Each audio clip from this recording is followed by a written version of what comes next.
Welcome, everyone. I am Gary Gotzo, the voice of the FIS, and this is RaceVerse coverage of Round 7 of Season 6 of the Formula Indy Series, coming to you from the world's most famous racecourse, the Indianapolis Motor Speedway, my hometown, the racing capital of the world here in Indianapolis, Indiana. After being absent for a year due to a petty licensing agreement, we are back once again back home in Indiana. Joining me, as he's done for a number of races again this season, back again one more to help me with this win, is my partner in the VOR DW12 broadcast that we have on Friday, is Kyle Clinsworth. Clindy had one of those weeks that we've been racing at Phoenix all weeks long here in the Oval Series, but we break away from that and we're now to the big track here in Indianapolis, where we're going to see an extremely full field of cars here in the FIS take on 300 miles here in Indianapolis.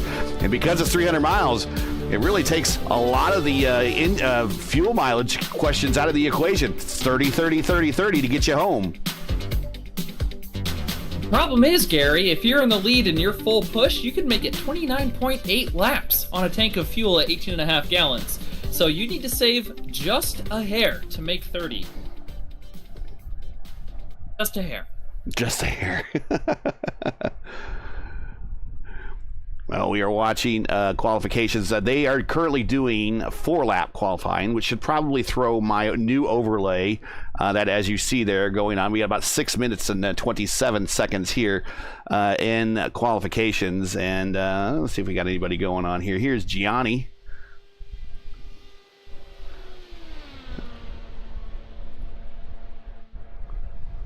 Can't really see any of his speeds with the overlay here. Let's go to driver inputs. There we go.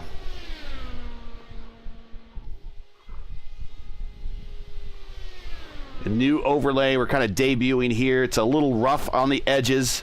I needed to do some testing with it before really moving on, so I wanted to debut it here with the FIS guys. Yes, this is a full NBC on or IndyCar on NBC looking overlay that has been developed for a number of months. We're kind of pulling it out today for the FIS big season, the big race of the season, their only oval race. And we're already starting to see time. And their longest race, yep. Margin. Yeah, and we're starting to see some times come in. But let's take a look real quick at the points situation. And there you see, it's only 2 points separates Gavin Sanders from Mitch Welker, and only 11 points separates Caleb Binsey from Gavin Sanders as well. So the top three very tight, has been like that all season long. Logan Spath is about a best in class, though, if your name's not Sanders, Welker, or Binsey. He is 4th, Yoshikawa 5th, Daly 6th, Morera 7th, Hunter Ingrave 8th, DeMade 9th, and Sherlock in 10th. Moving on to the amateurs, and best in class there is my hero Dan Morera at 118 points, followed by Digby, Allen, and McDougal and Oak. And you see the remainder of the top 10 right there. And T-points, currently led by Stowe Maroon and DLC right behind them on really just one or two good finishes away, and they're in the lead right there. So DLC is 2nd, Project 2 is 3rd, Deathbound is 4th, and PBR Motorsports is 5th. A very distant 5th for 4th and 5th there compared to the top three. But again, those are also the teams that the first three in the standings are, so that makes sense. Gary, I have a couple questions about the points. First and foremost, are there drop weeks? Because I don't see Gavin Sanders in the lineup this evening. I don't know if there's drop weeks.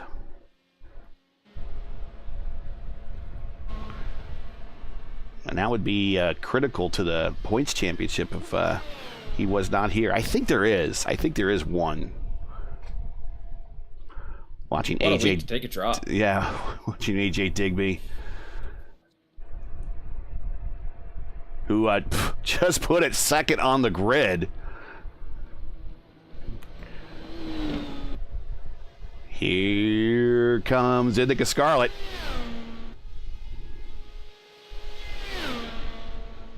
I suspect she will put together a good lap, or a good 4 laps here. So 4-lap average.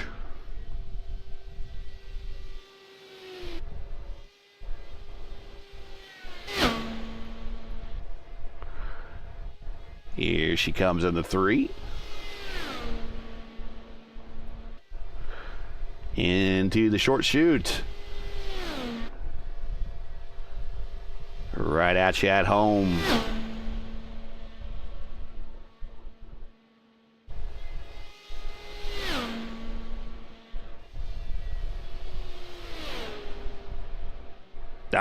Puts her to 8th. Nice run. Nice run.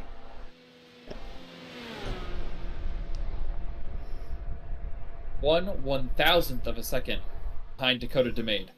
That's how close the margins are here. 1/1000th of a second. Neil Lusher on the racetrack, friend of the program. Haven't seen him in a while.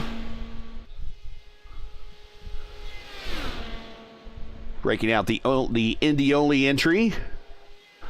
Minute 51 here left to play on qualifications. Not quite getting down to that white line. We noticed in practice that if you're not and we're talking real practice now for the Indy 500 on Peacock today, if you're not getting down to the white line, you're just not going low enough. There's one right there. You got to the low white line that time. And a white line there in 4. The setup is very slippery in qualifying trim. You feel like you're on ice skates until the tires come up to temp, which is somewhere halfway between the end of lap 1 and the middle of lap 2.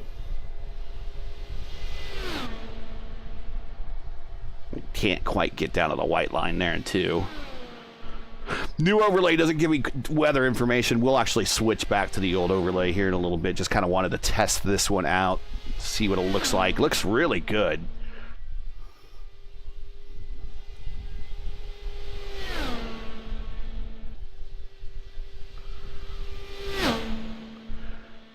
And 43 seconds left to play. Here comes Neil, putting one in the books. 39.964 that time by.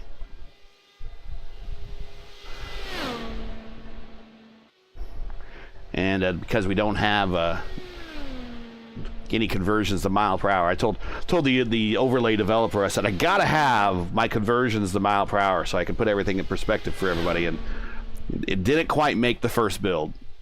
Oh, almost gets out, reaches out and grabs the wall there on exit of corner 3.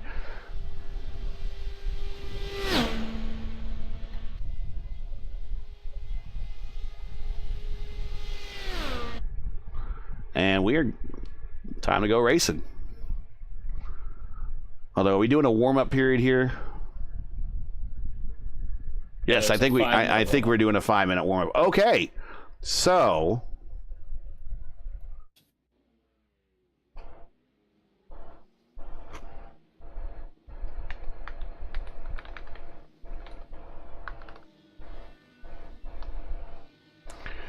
let's try to figure this out.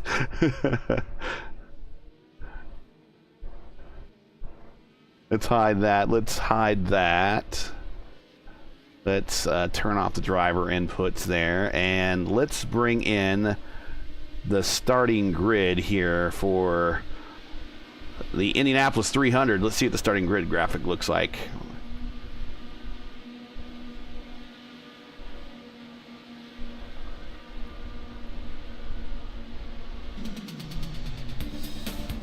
All right. There you go. Caleb Bency on the pole. Digby second. Welker lining up third. Spath. Watch Spath. He might actually be your sleeper today. He finished 8th in the ERL 500 that Bency won. Be watching him. Ingrave is there on row 3. Capalucci there right next to him on the outside. We go Dakota. Watch him. This is his one and only career FIS win. Came here at Indianapolis. And right next to him is an associate, so to speak, Indica Scarlett. She is on the outside of row 4. Schlosser inside of row 5. McDougall outside of row 5. And Crampton cements. Johnston Morera. Flaum Bonomi in 8. De Turk with the plain white wrapper. So plain white wrapper, we can't even see his number on the overlay. He's in the inside of 9. Claiborne, then the fish car, is on the outside of 9. Andy Oak there in the outside of 10. Reardon on the inside of 10. And that is it. That is your 30-car field, I believe.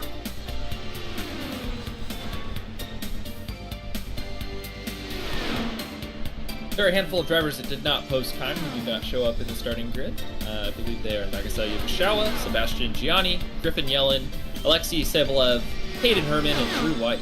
All right. Fair enough.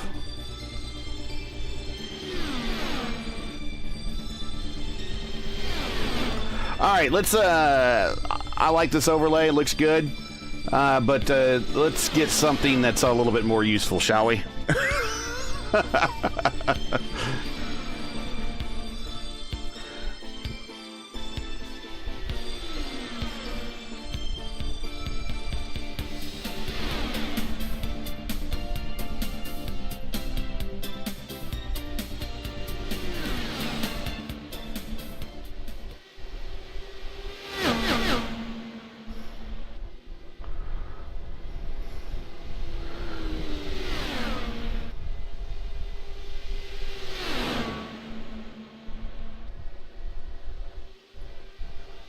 Minute 25 left to play here in the warm-up.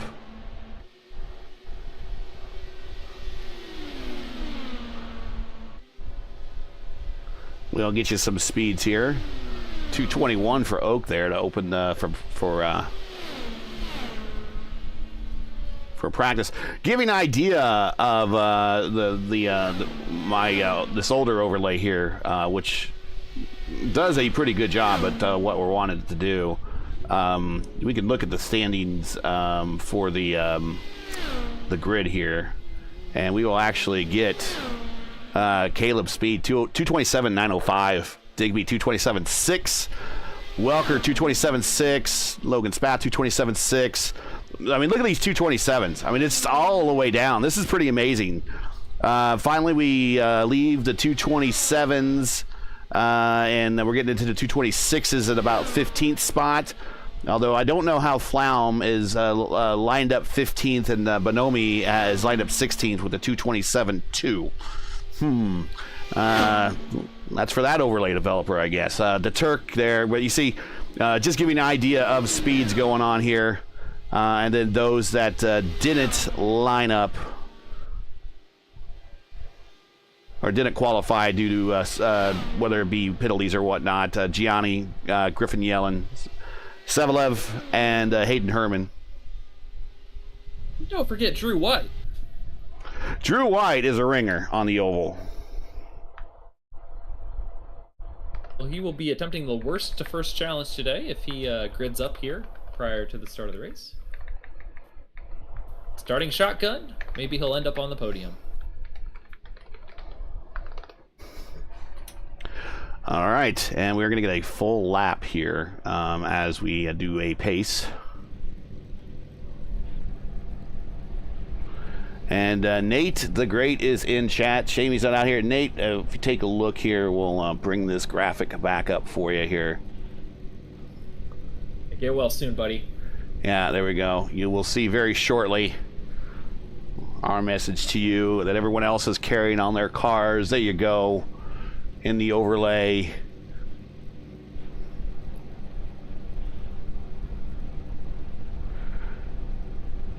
Yeah, and while we're getting going here, make sure to subscribe to the channel, click the bell. A lot going on as we're getting underway here. Pacing now here in Indianapolis. When will iRacing give us 3 wide starts, Gary? Well, once NASCAR does it. Very simple. Once NASCAR does it, we'll do it. Everybody will do it.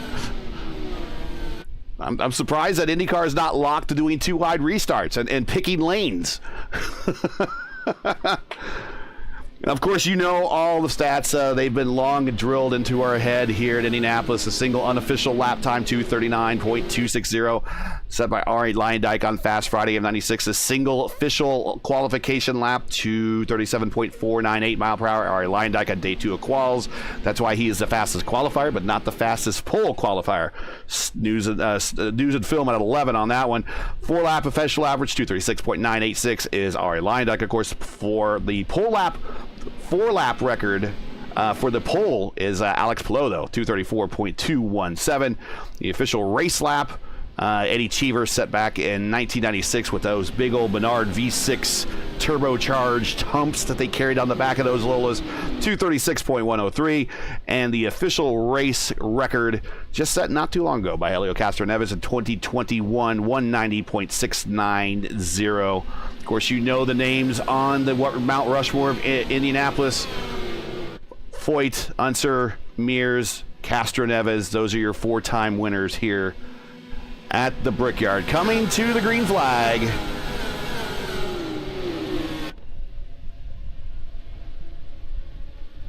Green, green, green.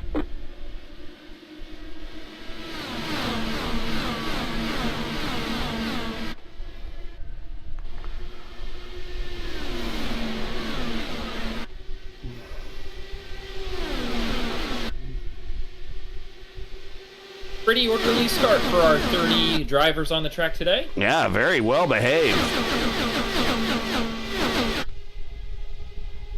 Here comes that snow driver. I told you to watch out.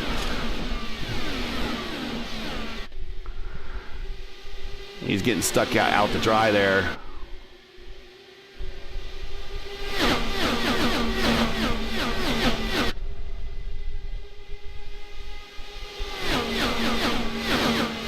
Well done, everyone in the field. Very well done. Green lap. 119 more to go.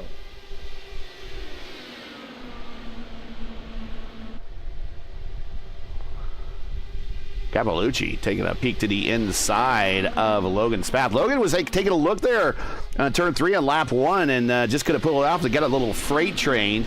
But now we're back in single file. Indica Scarlet backing up a little bit, having to force Dakota to check up a tick.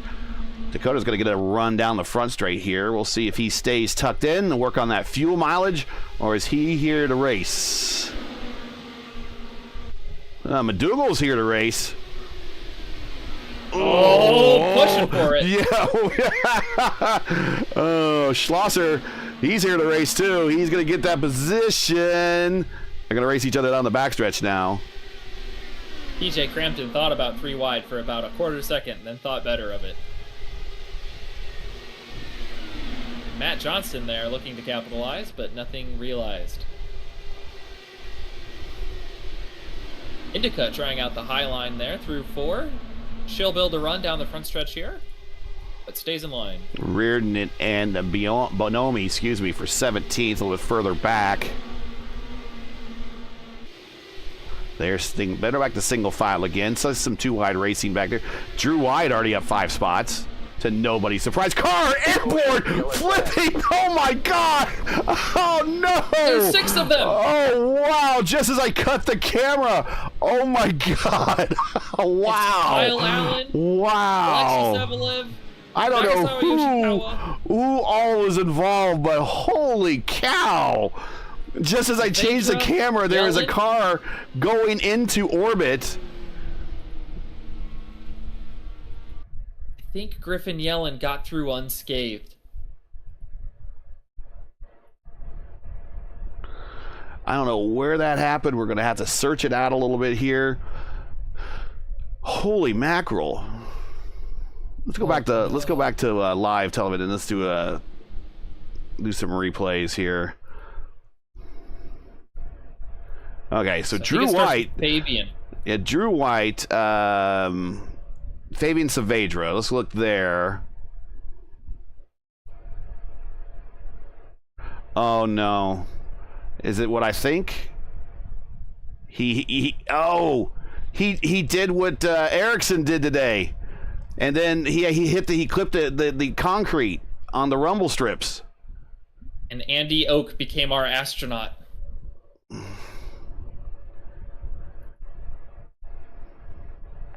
Okay, everybody, here is your e-ticket ride coming up.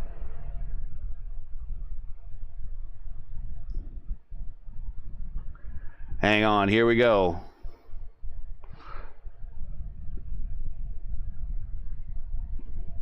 There you go, barrel roll and all.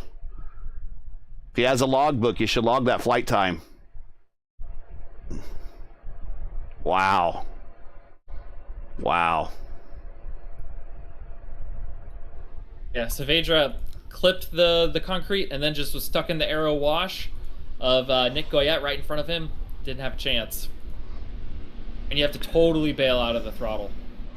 Number of guys are going to split the strategy here already. A lap 5 Ingrave in, Johnston in, Flaum in, Goyette in, Lusher's in, Drew White is in, Claiborne's in, Bonomi's in. I believe these are not necessarily planned stops, but just opportunistic stops to top off the tanks.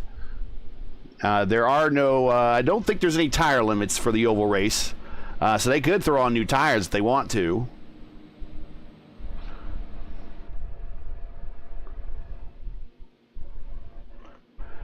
And while we got a chance here in this break, help us keep all of this good positive momentum. We got IndyCar coming back on the service. We now are in the time of year where May, and we're covering multiple Indy 500. So if you enjoy that sort of thing, enjoy RaceVerse coverage of the Formula Indy Series, respect the stream, please do us a solid. Support us by subscribing. And then while you're at it, don't forget to smash like and click the bell so you don't miss out on future RaceVerse broadcasts, including tomorrow, our matinee presentation of the VOR DW12 Series. Same place, right here in Indianapolis. So Clinty and I, we're not going anywhere. You literally don't. No, I have to virtually teleport. So, Team who's Pitts. the first car with the... Oh, go ahead. Oh, the first car that stopped is Hunter Ingrave. All right, so if Hunter Ingrave, he could make it on 2 more stops if he saves drastically. So keep an eye out there. And everyone behind him. I think more people are coming to pit road one more time. That might be Joey. I think Joey's coming in there. Joey? No, Joey's further up. That might be Hayden Herman. Herman coming in is going to top off here. We'll watch him hit his stall. Flaum is in as well. And I'm going up on the jacks. Flaum in again, so I think he's just another top off here. And, well, might as well. If you're not paying the tire bill, just throw on a new set.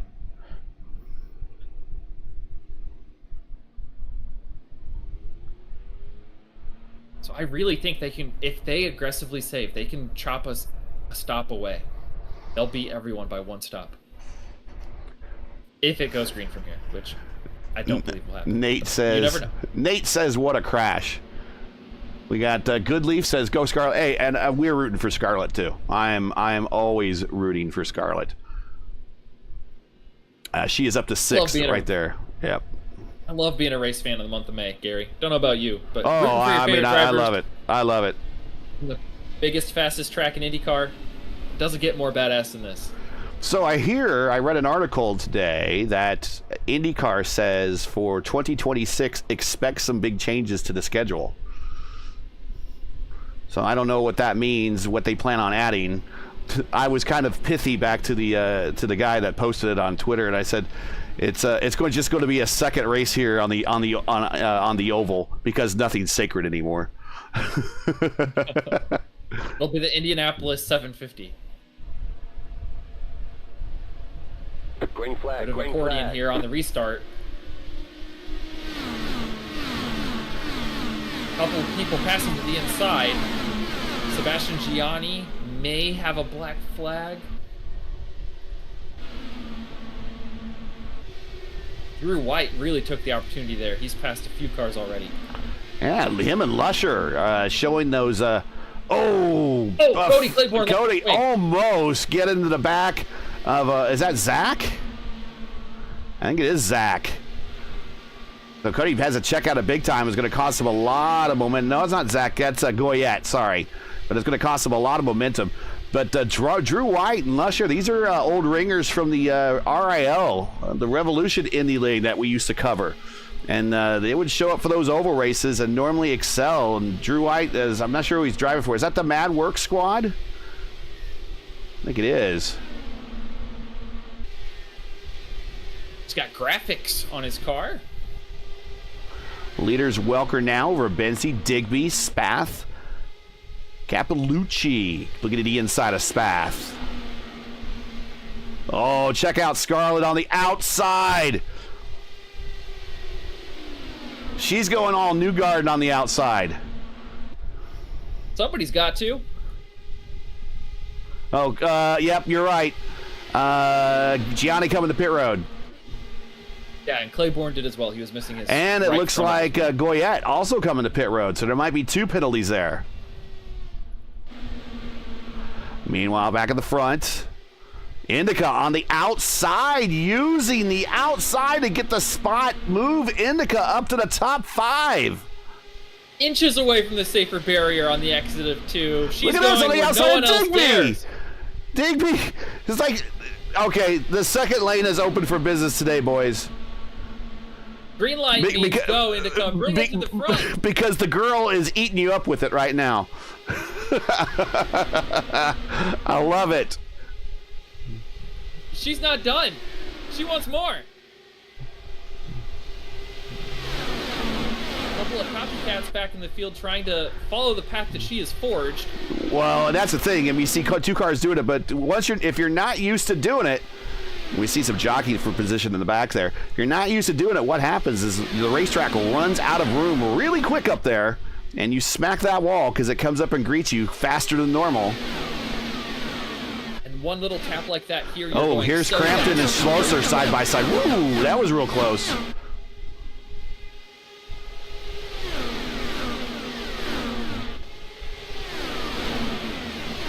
Solence is involved in that one. Joey has got a car on the outside. That's the Turk. Now, if these guys have spotter, and here's Barrera. So if there's anybody with spotters out there, they've now identified that the high line is now the fast line, or a good line to use offensively. So it's Welker, Benzie, Spath, and Scarlett. 12 of 120. We are about halfway through this first run. Not quite there. Benzie back to the lead.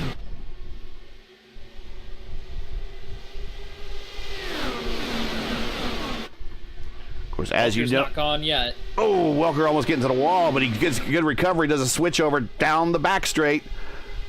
See Capilucci also here. doing the same thing. Capilucci's getting some good runs off of 2, just can't quite get those runs completed into 3. Everybody giving each other pretty good amount of room so far, other than that one incident that we saw. 25 cars still running. So currently showing as out involved in that first incident is Oak, Allen, Saavedra, Yoshikawa. That's going to hurt him in the points. And Savalev.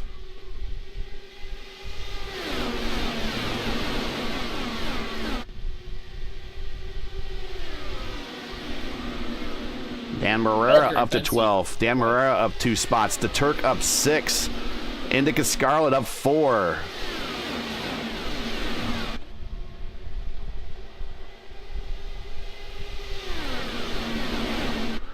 Surprise Moore running the second lane. Well, I think they figured it out.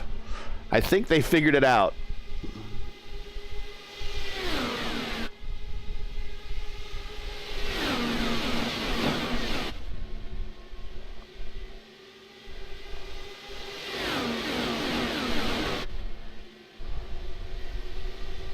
Oh, Caleb is taking Welker right to the wall with the arrow wash. Yeah, at first I thought maybe they were going to swap draft here for a few laps, but I think it is every person for themselves right now. Yeah, I don't think that these two are willing to work with one another right now at this point. Here comes Welker again.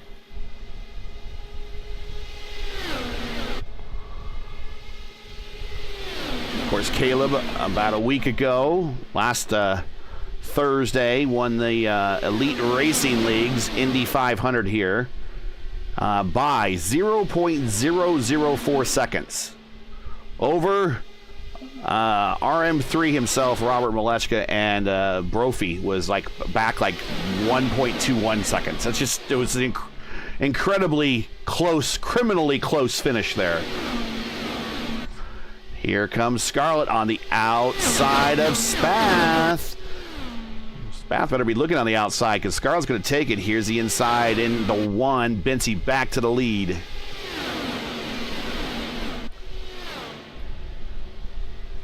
Of course, Team Penske, figuratively and literally owns the speedway. From 1972 to today, the team has amassed 19 Indy 500 wins with 14 different drivers. And it's Penske's entertainment group that are owners and operators of the speedway since 2020. And, well, it's good to be the king because when the new Hall of Fame gets built, Penske's going to have his own wing in the Hall of Fame Museum. Oh, now we're doing the weave. Owner? Or as a series owner? As whatever. Oh, that time Welker defends. So we are now in defense mode of the lead. Well, he and Benzie both have defended the lead. Like you said, they are not yet cooperating. And they're going to come up on lap traffic here in about a lap and a half.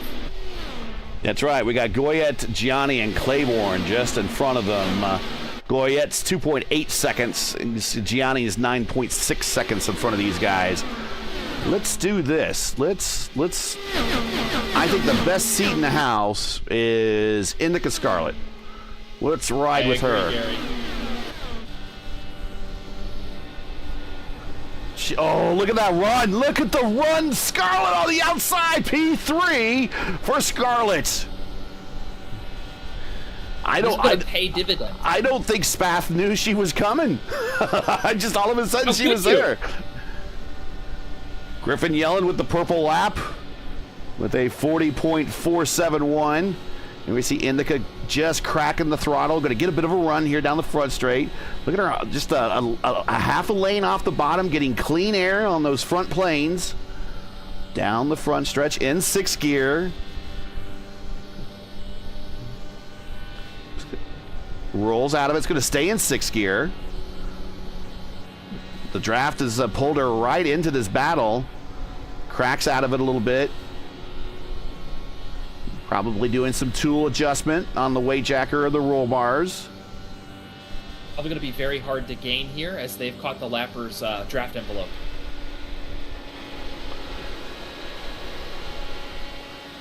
This is out the back.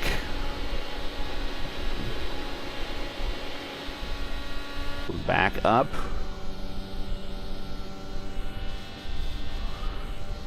Goyette's going to stay high. Goyette's going to stay high. He's going to try to send it. Caught him at just the wrong spot. Now this is where, if Welker and Benzie wanted to, if they could work together, they may be able to clear from the rest of the field. Just that little disruption is all it takes.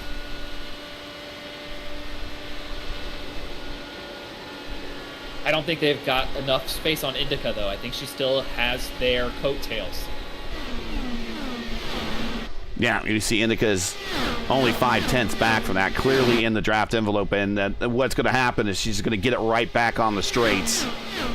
Especially with them side by side, that just punches twice as big a hole of the air. Dakota's struggling now, down 3 spots. Oh, jeez. That's the Turk on the outside? Who's on the outside of him right there? Oh, that's caution. Car in the wall. Yellen. And this might have been... No, Drew White. Yeah, he goes to the inside. Drew White, it was dangerous to try to pass and a lot of net code. But there's always dangerous right there to try to pass in the short chute.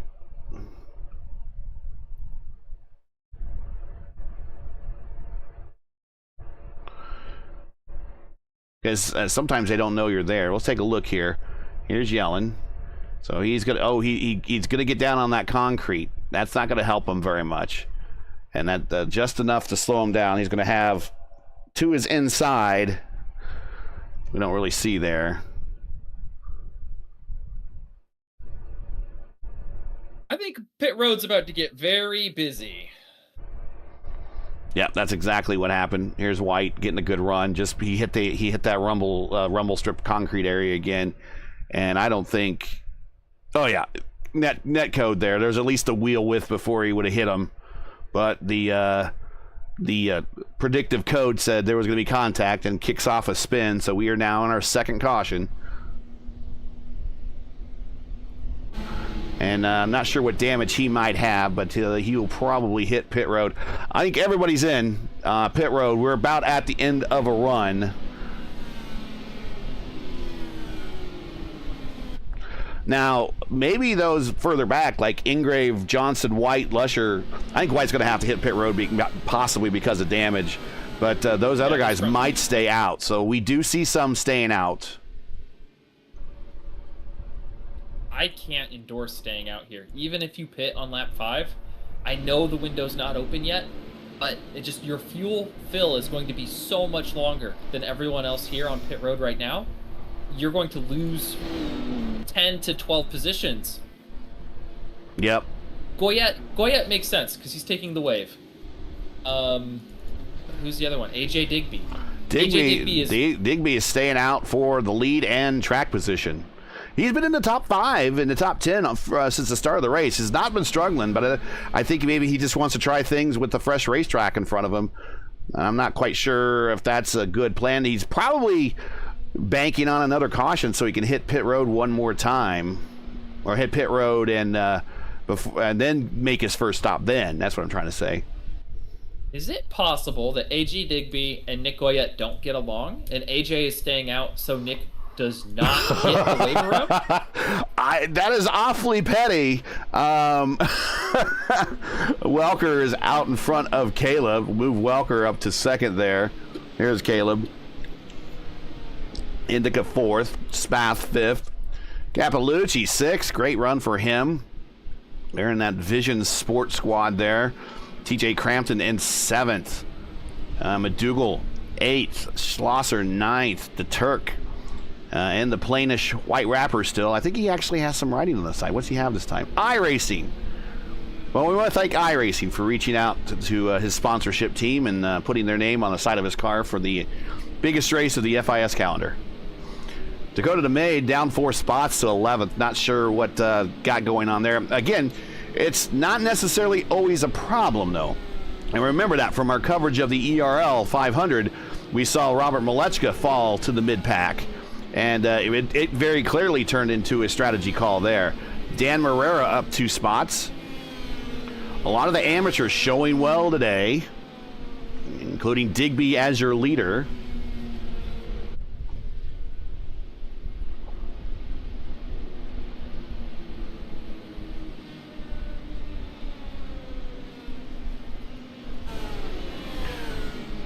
A lot of overhead sun. Let's give you the weather report real quick. Boom, there you go. 97 degrees track temperature. That is kind of up there a little bit. 81 degrees ambient. The big question is how Tempest is going to make the wind blow around here. We don't have a wind direction finder to tell you what we got going on there. But I tell you what, if there's a strong gust of wind at any time, especially if it's going from west to east, the exit of turn 2 is just going to be hairy, and hairier all day. I read a book about that guy. He went to like some wizard school in England.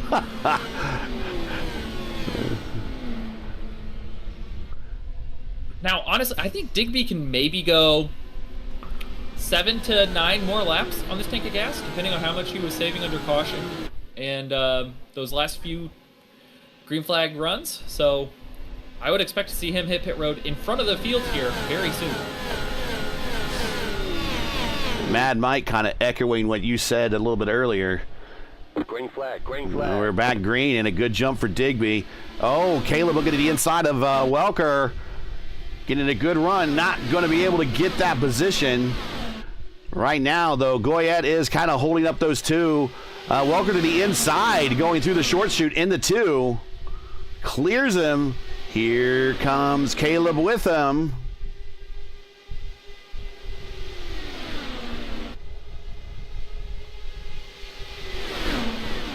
Way up in the gray. Careful.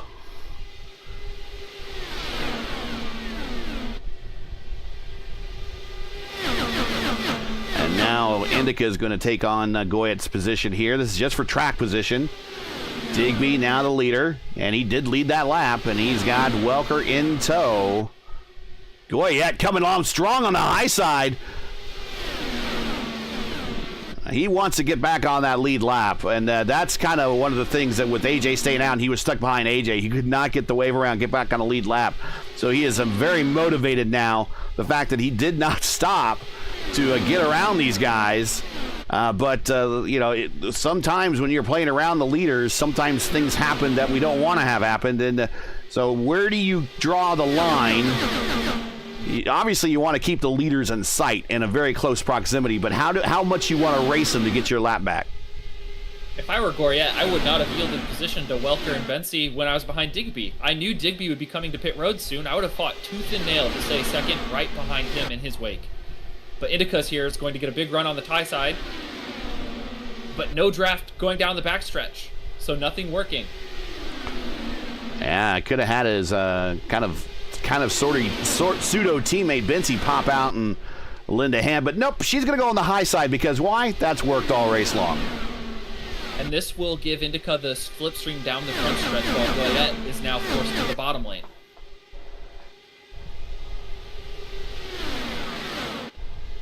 Trying to squeeze in before Capalucci, but no room there. Oh no. Goyet is in the way. Oh, and yeah, it just holding up cars right now. We're going to go 3 wide down the backstretch. And now from Crampton on back, everyone here, they're going to lose touch with the leaders, especially if they race too wide for position like they are. There's Schlosser and DeMade right there. Morera getting in a position where he can start attacking Schlosser a little bit more. But I think the campaign to stay on the lead lap is over for now for Goyet, unless there's another quick caution and everyone pits again. Digby turns Bensi!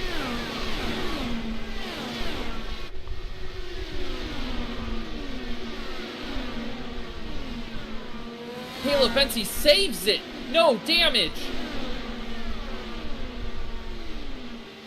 We're trying to get the camera on that. There's so many cars in this race.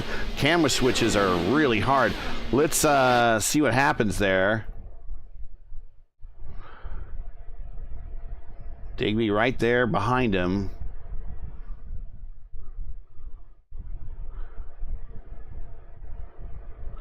Digby's all in his attenuator.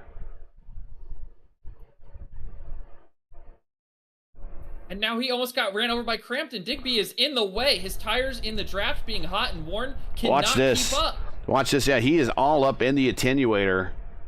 Like, that's bump drasting right there. You don't these cars don't like that.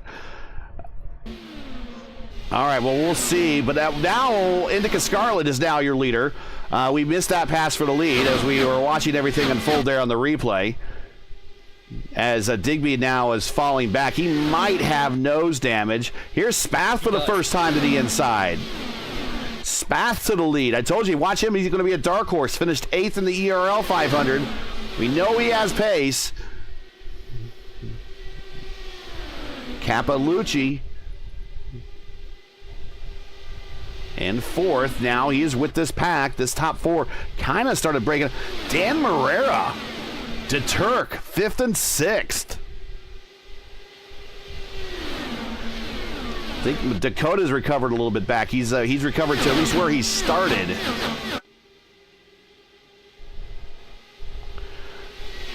Capalucci to the inside. He just full sends it to the lead. To the lead for Mario. Hey, just like that, we got a Mario in the lead at Indianapolis. Kismet. So that shuffles Welker back to fourth, but he's not going to stay there very long. To the inside of Indica at the end of the straight into 3. Indica goes, lets him go down low. He's going to go take a second position from Spath. Spath not really willing to give it up quite as easy. Now Welker up to second with a run down the front straight. Try to take a look on Mario here at the start-finish line, going in the 1. No, not going to be there, but he's definitely going to take a look here probably on the backstretch.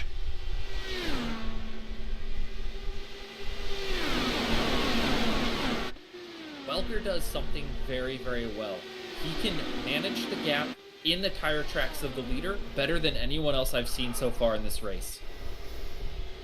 So he's being able to lift enough to follow the leader exactly in the preferred line and build a run without pushing to the wall on corner exit.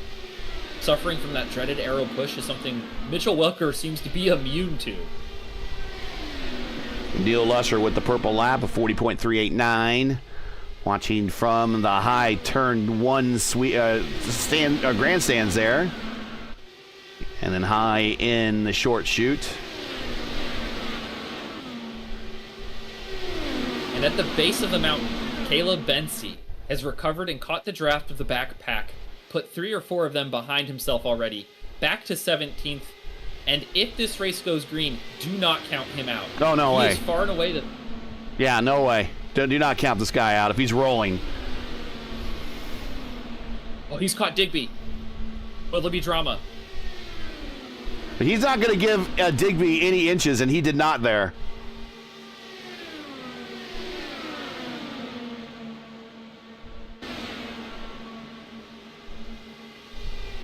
Bensi will make quick work here of Gianni.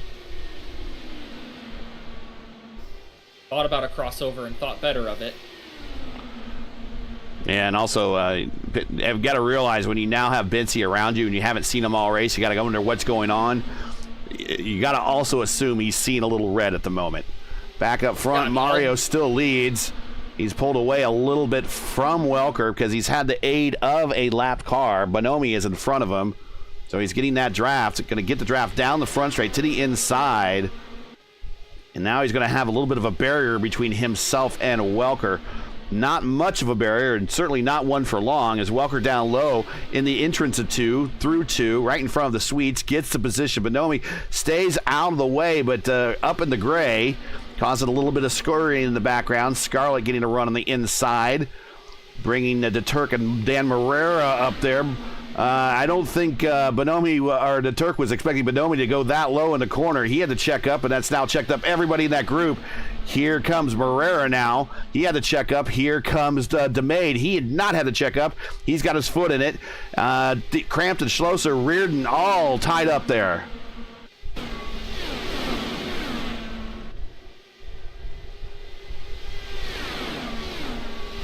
Eight cars in line at the hot dog stand, and there's a guy who's trying to cut. Put him to the rear.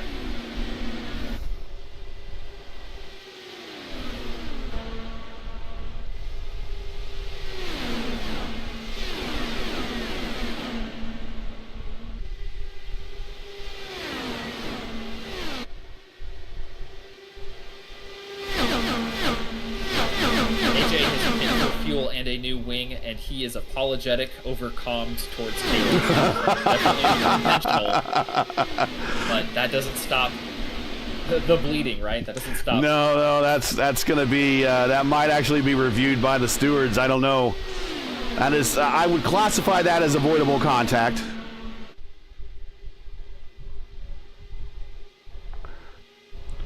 If you're just joining us, thanks a lot. This is RaceVerse coverage of Formula Indy Series coming to you from Indianapolis. We completed 39 of 120 laps. Thanks for watching. Don't forget to like, subscribe, and click the bell for notifications. So Digby was on an alternate strategy, and he has caught the pack.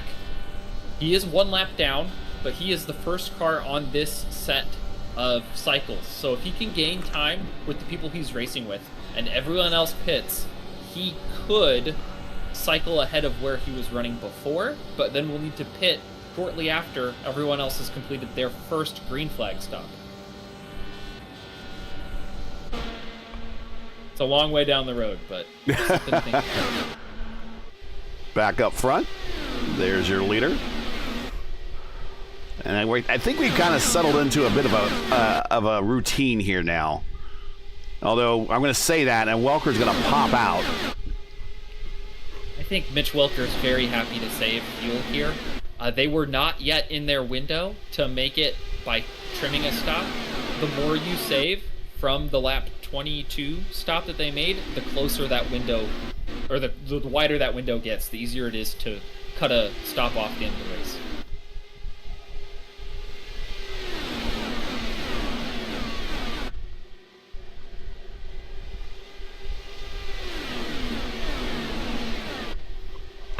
If you like what you see here and you think this is pretty exciting, I want everybody to take note of two important dates we got coming up on the calendar.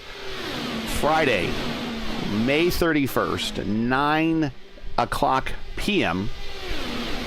It will be the top split of the the Open Indy 500. We will be covering that, and basically we're kind of joking with the participants. It kind of serve as a bit of a warm-up race, as their bigger event is later in the weekend. But they're going to show up and try out some of these new setups and a open top split race that we'll broadcast. So that's 9 o'clock Friday, May 31st.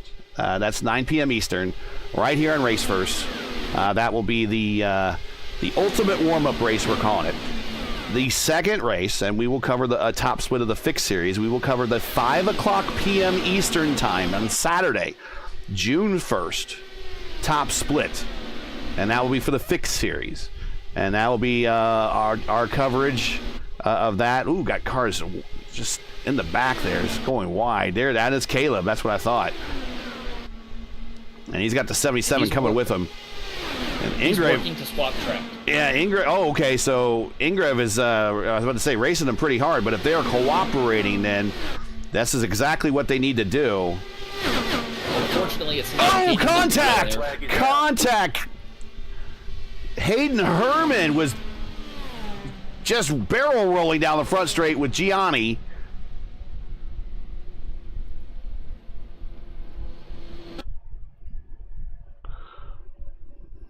Oh no, how does that happen? It seemed like Hayden Herman got scared of the safer barrier and kept turning left on the front stretch.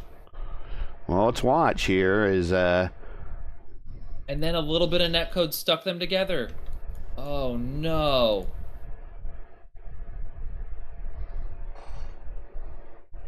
Yeah, just running out of room. Oh, and he collects Gianni. Gianni was just racing his thing. Oh.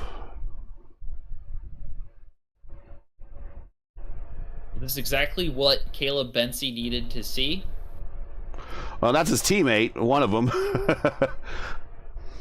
Well, not your teammate being DNF'd, but erasing the gap to the lead pack. Yeah, and this is kind of like J.R. Hildebrand here. I'm going to pass on the outside, running out of room. And, well, he overcorrected, and the car cooked for him and took him to the inside. He never really hit the wall, to be honest. He was up in the gray.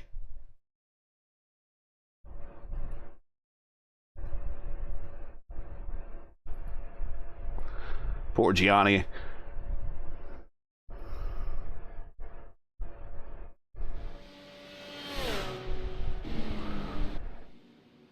All right.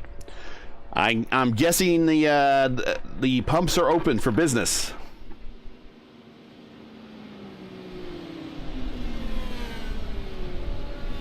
Wonder if anyone's going to stay out. Digby. Well, if they do, Digby will not get the wave around if anyone stays out. So a little bit of yeah, playback, pay a little payback.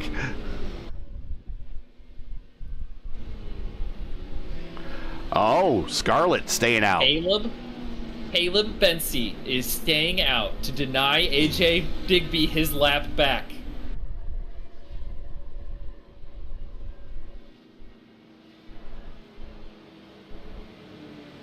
That's how you have the last lap. Even if Bonimi, DeTurk, and Scarlett pit here with 1 to go, I will bet every dollar in my bank account that Caleb Bensi will not pit. And Mario out in front of Mitch There's Spath. I believe that was a good stop for Dan Marrera. I think that moved him up. And DeMade is kind of back in this battle. But here's what happened. Let's take a look. Let's review here on the racetrack who stayed out. It is Scarlett staying out. DeTurk is also staying out. Bensi staying out. They got a lapped car of Bonomi in there. And I haven't done this yet. I need to do this.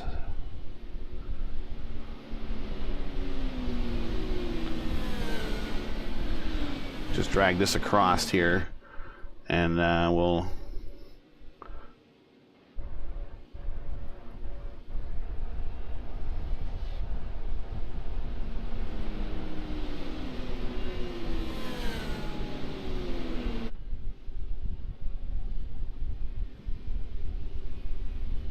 There we go. There's your leader. We got the whiteboard. All right, so there's, I think maybe the lap traffic. Yeah, Bonomi, excuse me, coming to pit road. Goyette coming to pit road. These guys all stayed out that you just saw there in that shot. The top four there.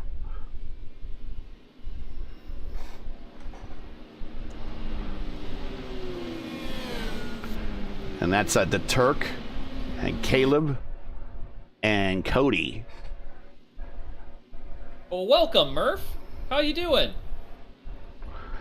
And Capalucci. I always keep calling him Capicelli. But for today, he's Mario. Then we have Welker, Spath, Marrera. So he, of those that pitted, moved up to fourth in the line of pitted. So that's on a different strategy. He's fourth on a different strategy. Fifth, DeMade on a different strategy. And sixth on a different strategy is Crampton. So your leaders, and let's take a look back here at Scarlett, and let's ride along with her as we're coming up to green here. Pitted on lap 24, and that's the same thing for the Turk, Bensi, and Claiborne. They were part of that group that all came in after that incident there and the chute there, South Chute. They're 23 laps on this stint, so they have a couple of yellow flag stints now on these cars and on these tires. How much longer they can go, we don't know. I'm thinking that they are banking. They're banking on some additional caution to happen here really soon. Watching from the flagman's point of view. So pitting under green is actually not that bad here, Gary, because you don't go a lap down. And if there is a caution after you pit, you leapfrog everyone in front of you. I think Indica, DeTurk, and Bensi will be on a... There it is. There it is. That's Spath. No, it's Bonomi. I think was it Cements? What happened? It was Bonomi? Bonomi is... Yeah, I'm showing him already in the... So let's see what happened. Yeah, an accordion. Classic accordion. And he has a 9 in front of him. That's the Cement. Cement pulls out. Oh, and almost. And Drew clips him. And he goes to the inside wall. Oh, did he get Drew? Oh, Neil. And Neil gets ejected over to the... Oh, my goodness. Oh, the humanity! The humanity in pit road. Oh, if that happened for real, you know how just catastrophic that would be. Yeah, Indica Scarlett's pit crew would all be in the hospital, or worse. Maybe we see from this angle. Can we see a little bit more? Neil just fly there. Look, gosh.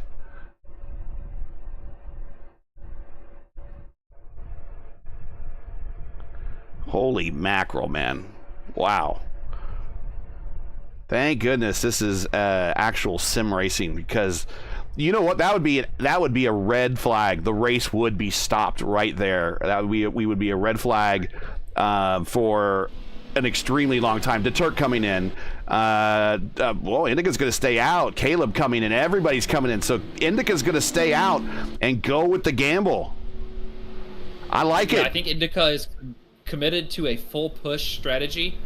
which would put them on pit road in about 10 laps. Is my guess.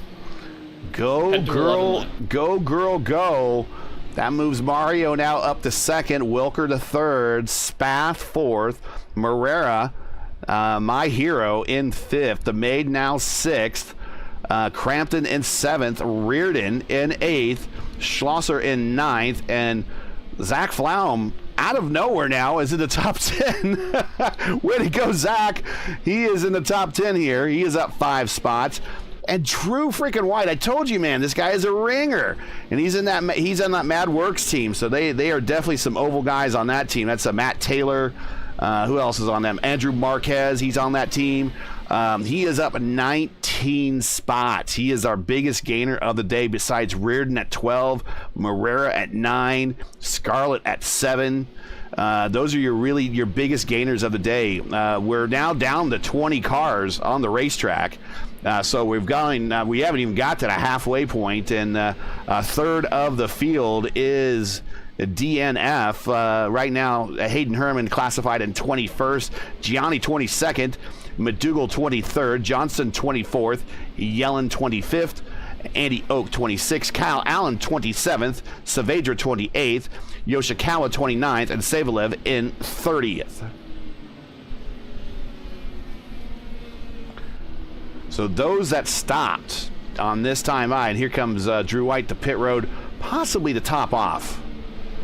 He's got nothing to lose by being back there. He can just kind of hang out. Drew may have also got wing damage, or possibly suspension damage from that previous restart.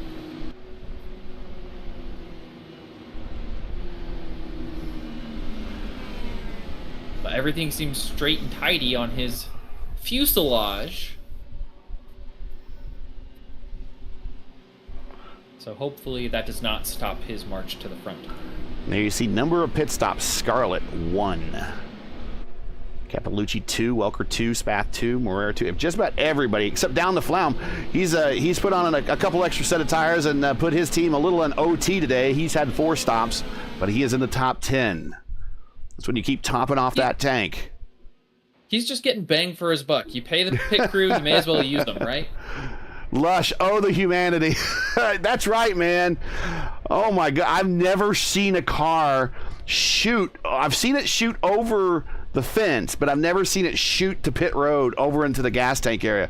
Literally, if that would have happened for real life, this would be a red flag stoppage. There'll be a number of injured crew members. I would be willing to bet that the race might even be halted at that point and rescheduled at another time with everything that happened on pit road. That I'm just so happy this is a simulation than an actual race.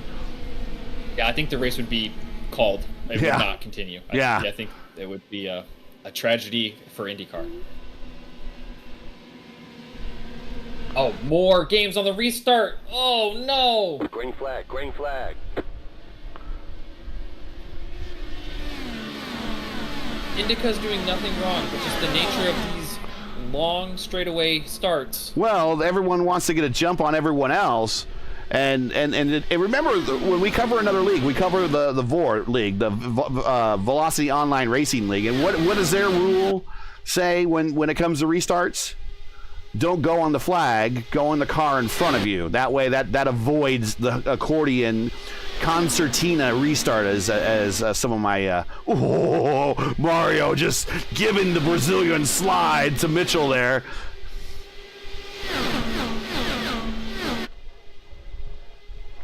Number of cars coming to pit road. That's is that Bency coming to pit road? No, that's Cement's coming to pit road. So that's going to be a penalty, and a Drew White penalty.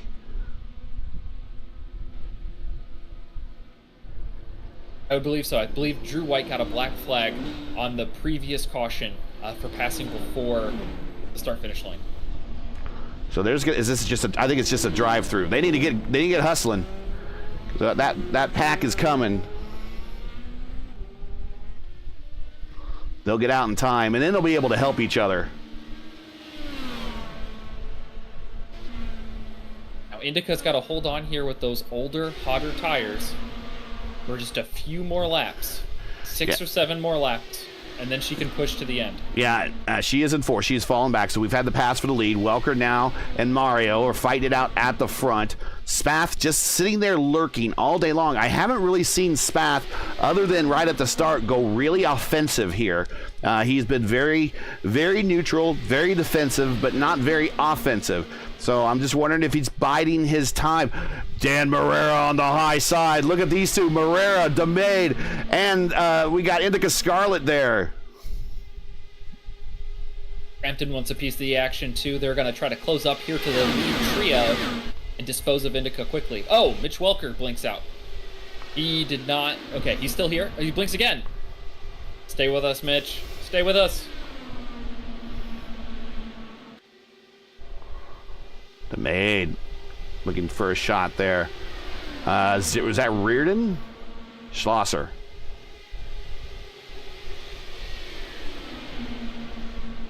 Crampton and DeMade there, battled side by side.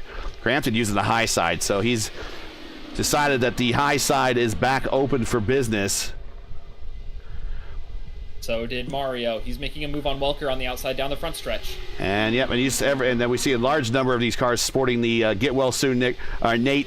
And we do want to echo that one more time. Our good friend, former series champion here in the FIS, I believe it was season 2, if I remember, got hurt in a very serious, which turned into a deliberate hit and run incident. And hopefully the person that did that to him is being dealt with in the most harshest way possible. But we hope that Nate is getting well soon, feeling better, recuperating, not just physically but mentally, because I imagine that something like that causes you to wonder at humanity sometimes for just doing stupid things. And we hope to see him back in the league really, really soon. Side by side, Scarlett and Marrera. Marrera pulls it off. Here comes DeMade to the inside. Scarlett now has got a problem. If she needs to get to pit road here soon, she is getting railroaded on the inside. Now the outside. Oh, boys, take her easy on the girl. She needs to get down. Bincy back in 9th. I think her tires have just given up the ghost. I think they just can't quite keep up with these leaders. But if she can keep this drop envelope, she won't lose too much time. And then she should be able to slot in with those penalty cars. Bincy almost made a 3 wide in the 1. He's still going to keep the position in the short chute. Working on Schlosser, getting the pass on Schlosser, move Bincy up to 8th. And I tell you what, you're right. Those cautions have really benefited Caleb. Not only has he allowed him to rejoin the pack, but he got new tires on those tires that went through a really rough spell, going through a slide on the asphalt and then through the grass. Reardon and Crampton. Reardon in the McLaren Aero car. Everyone's weaving down the front stretch. Awfully aggressive here for approaching the halfway point. Slosher missed the corner. NC capitalizes. Up to 8th.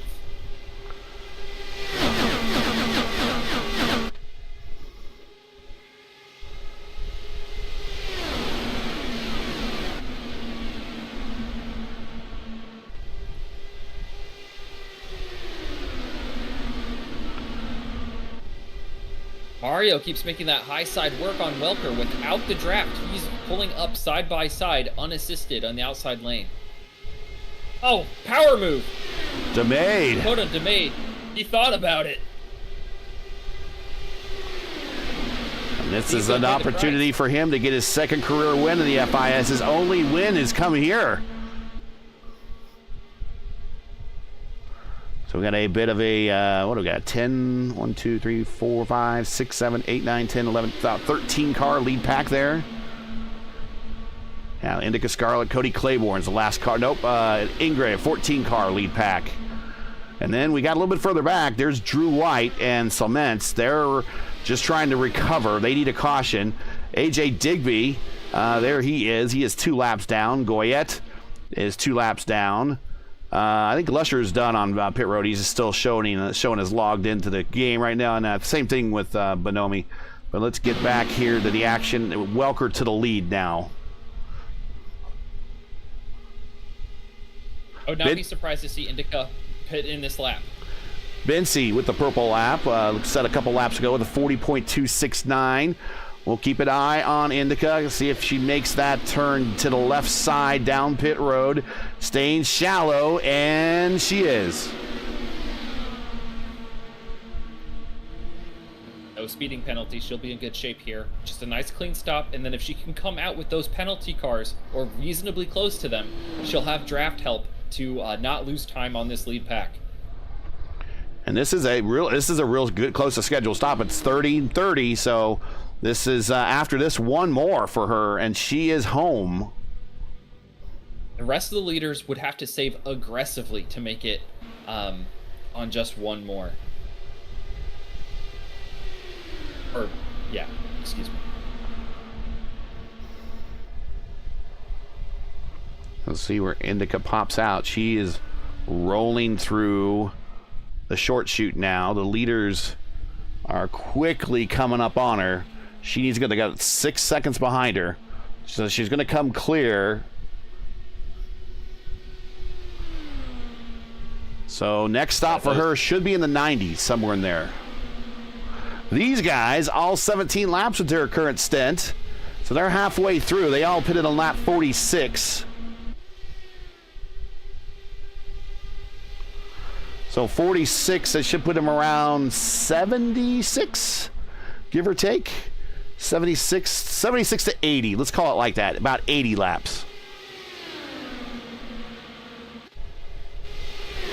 And shadows are creeping across turn 1 grandstands. We got a lot of low sun there. That's why we're getting a lot of glare from the cars in the short chute.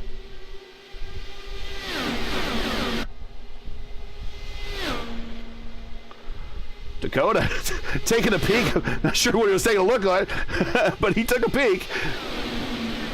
Sometimes you just want a different perspective, you know? Right.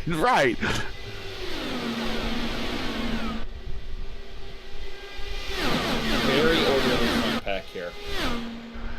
Now, this is a lead pack of, I think, 13 cars. Yeah, last car in that line is Hunter Ingrave.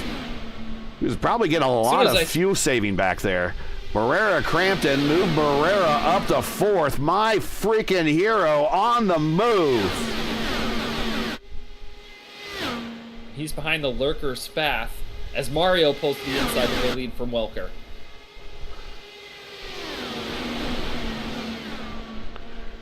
So earlier in the week, Dan was in a big battle. I forget what series it was. Area 51. I think they were at maybe Chicagoland, and he got unceremoniously wrecked on the last lap when he was really in the lead group there. And that he's sounds looking familiar, Gary. Yeah. And so he's looking to end the week. At least to get through the middle portion of the week with a great run here in Indianapolis. And boy, would I love to talk to him if he's on the podium. My hero. Mitch Welker is your leader as he's side by side with Mario. Here comes Crampton to the inside.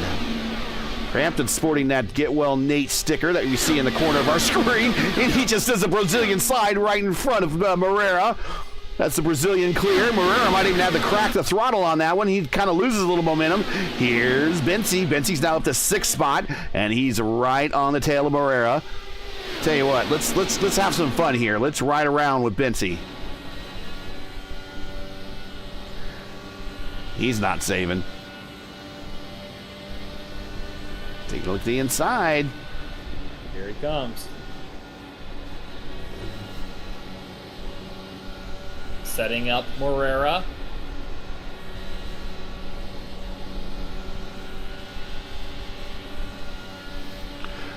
Well, he might actually. He backs out of it. He might actually had enough of the draft from Welker that pulled down to pull him up, but he kind of backed out of it. Oh no! Deck code contact. I think that is Schlosser. And it is. And are we going to go caution? No, he is off the racing surface, and his red machine is done for the day. What happened? Oh no! Is this A contact is what happened. I believe that's contact with Reardon. Yeah, a little bit of aero wash. Yeah. And you're done for the day. Aero wash into the aero car. So day done. Another name eliminated. Back up front. Midday sun now creeping over the entire front stretch just about. Spath just hanging tough in third, not ready to race yet. Morera worked his way up 10 spots now to 14th. We're 2 wide down the backstretch with Crampton and Bincy. Bincy just sends it. Is he clear? Yes, he is. Reardon tries to follow him through. Not going to do it. We're going to go down the front stretch to see what happens one more time. Welker still has the lead. He's now doing a bit of a protection on Mario. Mario's going to stick just with him. I think that weaving on the front stretch does more than not protecting your position. Really scrubs off speed, I think. That's just my opinion. Typically, I don't follow the snake because I want to maximize my forward momentum instead of scrubbing it off by aggressively going left and right. I mean, what's your take on that? It does work because the draft is so powerful. What it allows the leader to do is dictate who is following him or her. In this case, I think Welker is trying to give Spath an opportunity to make a move on Mario, such that Mario and he have been aggressively racing for the lead, and I don't think he wants that to continue. So if he puts Mario offline, high in 1 and 2, or 3 and 4, Spath can take the bottom, the preferred line, with momentum, with a crossover. It happens very often at Pocono, which has similarly long straightaways, where this juke move opens the outside for a car to leapfrog cars within line without overcoming the leader. Dakota back to 11th, and he's kind of settled in with kind of corporate teammate there, Claiborne, in 10th. I wonder if they're kind of working with each other now to kind of hit a number. It's going to be really tough for these guys to hit a number. Although Claiborne is 22 laps in this, so he pitted at 50. The Turk pitted at 50, and Bincy pitted at 50. So a couple of these guys up at the front here in this pack are not going to have to pit as early as everyone else. Unless they want to. It's a free world. I don't think there's any chance any of them are making it to lap 90 to make it their final stop. That would be a miracle. You know who's going to make it to 90? This person right here. Indica Scarlet. Car on pit road, as a matter of fact. Who is that? Dakota. Dakota bit biting early, so he's still going to have to stop again.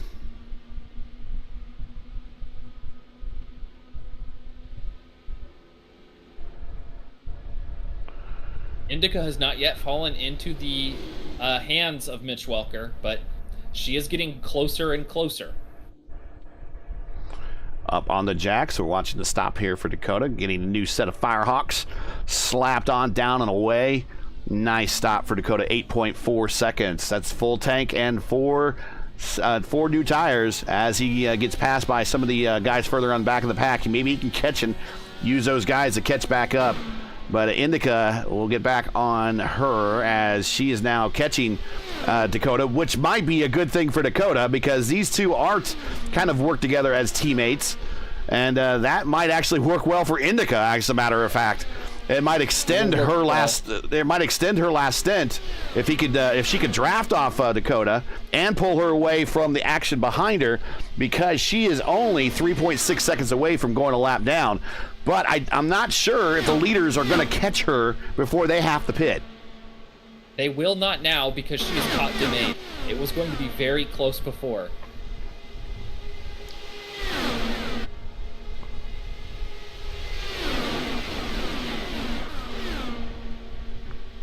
I'm going to give a shout to Mario. This is his best race of the season. Clearly, he is very, very strong on the ovals. And Morera up to third. Morera's going to play spoiler here. He does not want to spend time in third. He wants to get up there. Because Caleb Bency's right behind him in fourth now. You've got to keep that man behind you if you want to win. Spath has moved back to 5th, but that's not bad. That's probably the lowest Spath has been all day. And a shout out to Reardon. This is his best run of the season as well at the 6th. Crampton, his best run of the season is 7th. Got a lot of amateurs involved here. Marrera, lead amateur in points, lead amateur on the racetrack. Reardon in 6th, he's an amateur. 7th, Crampton on the amateur. Cody Claiborne in the fish car, he's also in the amateur division. So amateurs showing tough here. Claiborne coming over some adversity earlier in the race. I believe he had lost a front wing, and he's right here with the leaders.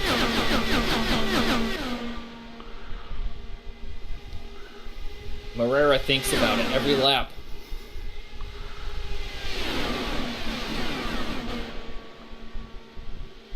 Yeah, what he's doing though is he's hanging out wide, and that's going to make his turn in to 1 and 2 or 1 and 3 a lot easier.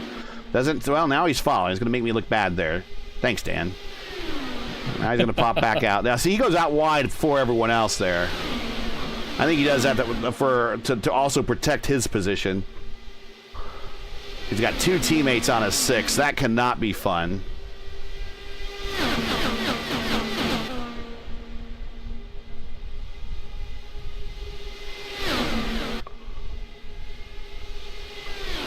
Indica and Dakota are now working together. They're doing a little bit of swap drafting. They're running times just as fast as the leaders. Yeah, last lap back. Indica 41 flat, Dakota 41 flat. The leaders what 41.1. So they're a little bit almost a 41.2. Yeah, just a little bit faster.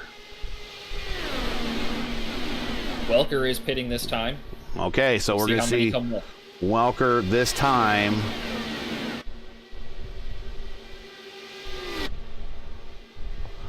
Got to get down to the speed at those cones. He made it. Whoa! That's going to be very beneficial if he was able to carry that speed and maximize it all the way to those cones.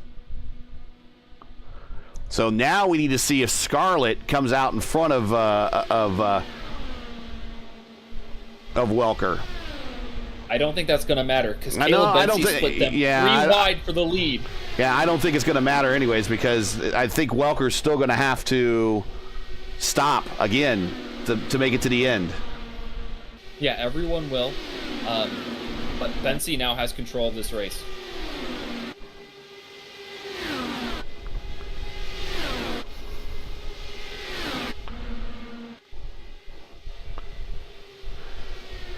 And man, just no more than a half hour ago, that man was mowing the turn 2 infield grass, losing position after position, and is now back in the lead of the Indianapolis 300 here in the FIS, their only oval race of the season, as we are in the middle of pit stops occurring.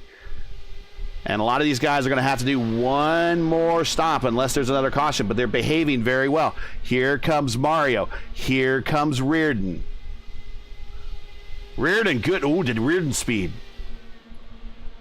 I'll check. Marrera to the lead. Hero alert. You got a man, hero on point.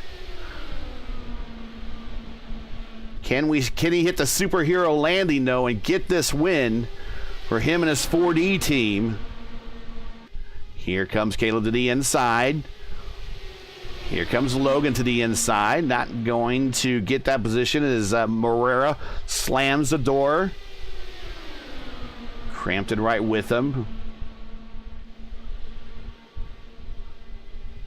Reardon coming to pit road.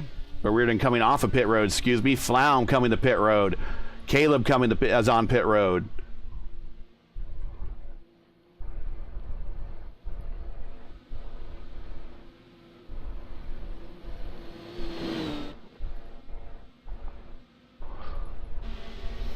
So now it's Spath, Marrera, Crampton, Claiborne still at the pit.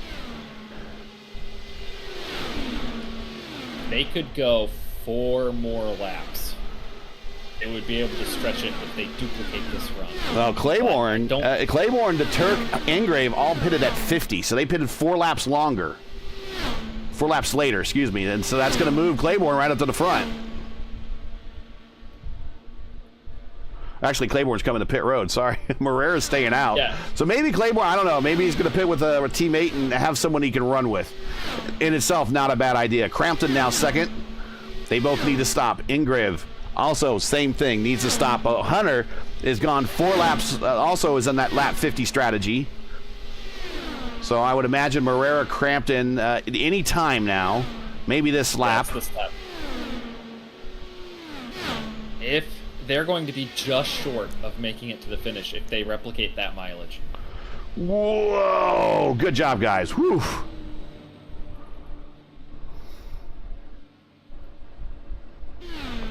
Ingrid now out all by himself.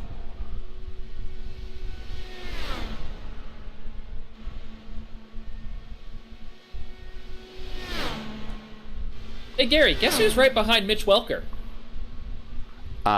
Indica Scarlet. Looks like full push may have paid off.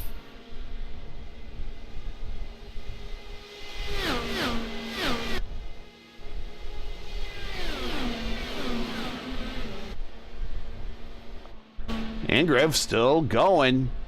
He is now 34, coming to 35 laps on this stint. Going long. It looks like 38 is about what folks can do. That's actually pretty good. That's including some caution flags in there. Caution laps. Scarlett and Welker swapping spots. Move Scarlett up to second. And Dakota the Maid is involved there, so those two helped each other immensely. Bincy with them as well with his teammate Spath. Actually, we got a lot of corporate teammates kind of up in the group now.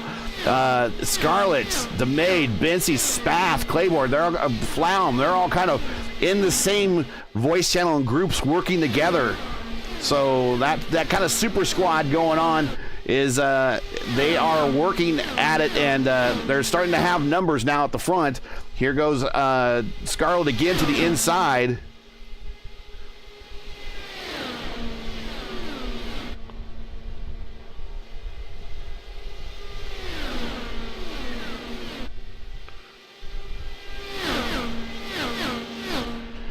And we Cappellucci does. Oh, go ahead. Oh, go ahead. I hope Cappellucci does not lose the lead draft here. He's had such a great race, and he's so close to being a part of the lead pack. Yeah, I had a little bit longer pit road experience. He was on 36 seconds. A lot of people around him was on pit road for 34. So 2 seconds. He was 2 seconds. He was very conservative. Yeah, and 2 seconds in IndyCar, if you were led to believe, is 2 football fields. Not only that, that's further than the draft envelope, which is about 1.5 seconds. Is 2 seconds standing still is the same as 2 seconds moving. That's the measuring stick, right? Dakota is all over now the back of this group, sticking with Indica. Now, Indica will be pitting here very briefly, like very shortly, in the next 4 to 5 laps. And that'll be final stop. And then the thing for her is she needs to pray to the gods. Pray to the Brickyard gods that there's no cautions. No, I think she would get away. If there's a caution immediately after she pits, she would cycle to the lead. Yeah, you're right. I would not be surprised. Yeah, you were right there. If she and DeMade pit together here on lap 91 or 92, and then they swap draft the rest of the stint. Well, if they did that, I think the Maid would get out considerably further in front of her because the Maid is going to have a shorter field than she is. He's only 15 laps into his current stint. She's 26. The Maid would just wait. As long as they can come out together and make positive time on the lead pack, that's the winning strategy. All right. We have been proven once before that you are very much the prophet when it comes to these calls, so we will go with that. Is that going to be the winning call? 88 of 120. We're in an excellent portion of green flag running right here. A lot of swapping for the lead at the front. Green flag pit stops, always exciting. The attrition has kind of settled down a little bit. 17 cars still out there running. Here comes Mario. He caught the draft. He's up to 4th, looking for a podium position here as they're 2 by 2 in front. Just a Mario everywhere he goes. I think Capellucci wants this win badly. He's driving with a fire. I think every win in the FIS is an important win, whether it's on a road course or here at the Indy 300. And I think that they put equal weight into this win, if not just a little bit more, since it is the crown jewel and it's, 3 wide, going to the middle. Oh, my goodness. Indica's probably like, holy crap. Wow. No, Indica's saying, get me to pit road right now so I can get away from these madmen. She slots in the second, but Dakota DeMaine was very interested. That was outstanding car control for those guys and gal that went 3 wide in the 1. You go 3 wide in the 1, you expect it to be the pace lap or the parade lap at the start of the race. You don't do that during the race. Cody Claiborne. Do it again, Mario. Do it again. The fish car has cycled out. It has dropped. The fish car has dropped. So we're down another combatant.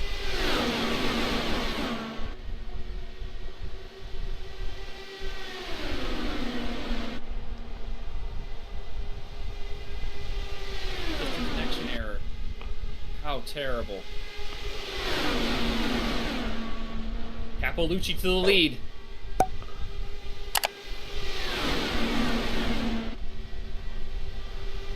This is it. This is it for Scarlett. Just cannot speed. Cannot speed. Did she not speed? DeMay did not come with. I think that was the only chance Indica would have to win convincingly by herself. But this is her last stop. This is it. And all she has to do is 28 laps. That's it. Hits her marks. Up on the jacks. Single impact lugs, new tires going on, full tank of fuel, at least enough to get to the finish. Down in the way, cannot speed until you get to those green cones, and now she's on it, trying to bring this car up to speed as quickly as she can. She's going to be with AJ Digby. Gary, she's going to have a chance to walk the field here. If she and AJ can work together, if he feathers the throttle at all, Indica Scarlett will win this race by a landslide.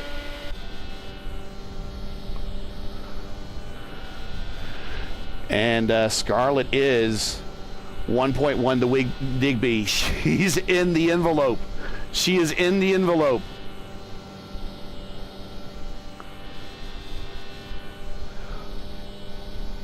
.1, 1.9, 1.2. And sorry, counting down. I started the other way. 0.7, 0.6 now. You can see it. You can see that gearbox of him getting bigger and bigger and bigger there. That's her target. All the while, Capellucci and Welker are side by side with Bensi stalking them. And she's there. She is there to AJ.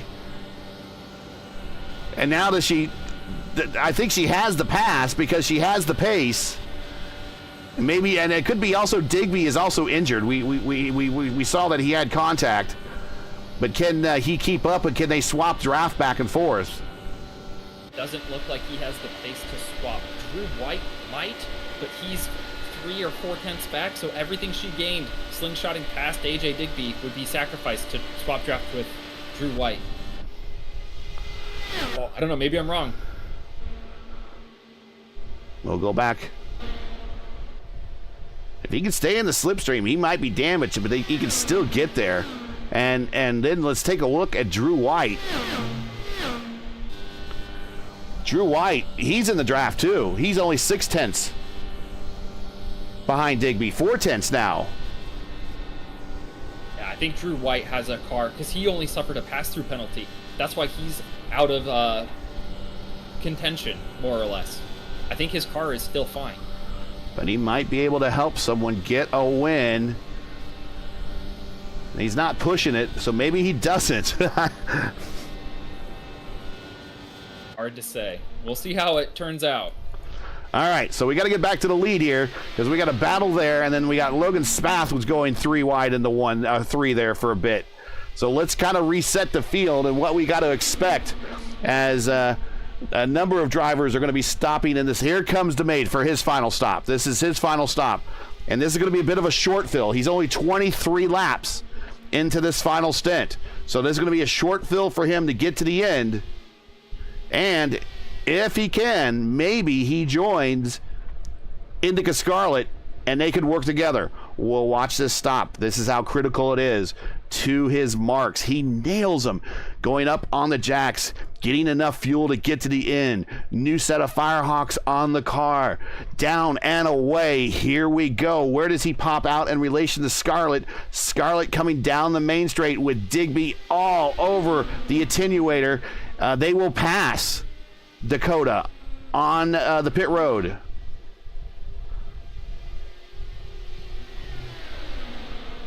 But not by much, because Dakota, if he could keep the momentum,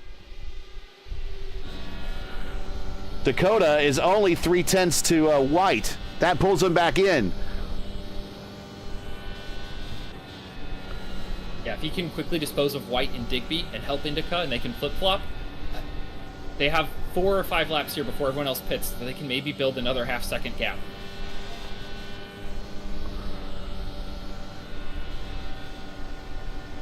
The thing about the short fill is, Gary, is if you're going to get tires anyway, tires take about 5 seconds.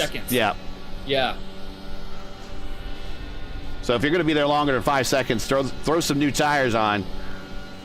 Who's coming out? That is Morera? No, that is Flaum. To the inside of White. This is 4 position. White rolls out of it. Here's Dakota now trying to get to AJ so he can get to IndyCar. I think he's going to have a run on AJ down the straight. And if I don't know, if he's going to check up a little bit, maybe set it up down the backstretch. We're not watching the leaders. This is what we think might be the battle for the lead here.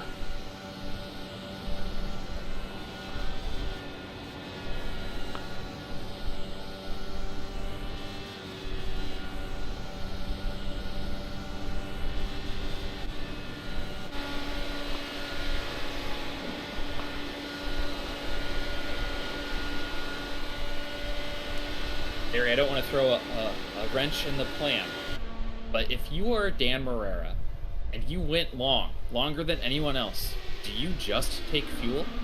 Maybe 3.5 seconds of fuel and gain 1.5 seconds in the pits? Well, I do believe, if I think back in IndyCar and the allure of IndyCar finishes, that 82 finish was fuel only for John Cock on the last stop. It is a proven strategy. If it's something that he's considering, I would say go for it.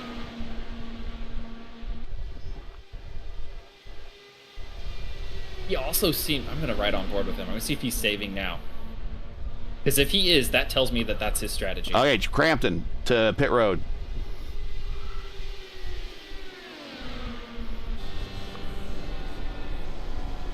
He's in 6th gear. He's staying in 6th gear. That is the conservation gear. We do not know his map. Okay, now he's in 5th gear, probably just to keep the revs high. Back to 6th. Staying in the draft. Kind of rolling out. We're watching the battle also right in front of him for the lead. So he is shifting gears. He's staying in 6th most of the time. 5th through the chute. Off corner exit, then down in the 6th. Probably in the 6th a lot earlier than normally. He would get the run down the front stretch in 6th. Boy, Mitch Welker, man, he's entered so shallow in the 1. Doesn't matter. He's got clean air and a fast car. He can make it work.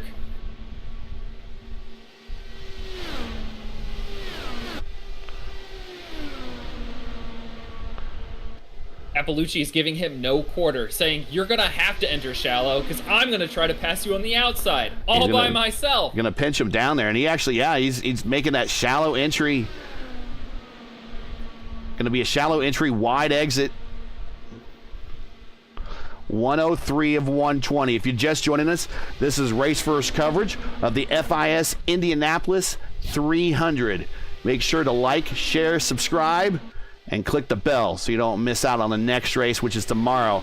Clindy and I right here, where we're going to watch the DW12s and the VOR IndyCar DW12 series, soon to be called their Iconic series is what it's called. Join Clindy and me tomorrow for a matinee. Clindy's going to go over to the virtual JW Marriott there, stay there. I'm just going to roll up home in Westfield there. I want to be in the big blue building. It's very nice. That's JW, man. The JW is awesome. If anyone comes to Indianapolis, you get a chance to stay in the JW. The JW is absolutely awesome. They built it so they could host a Super Bowl. Well, they did that.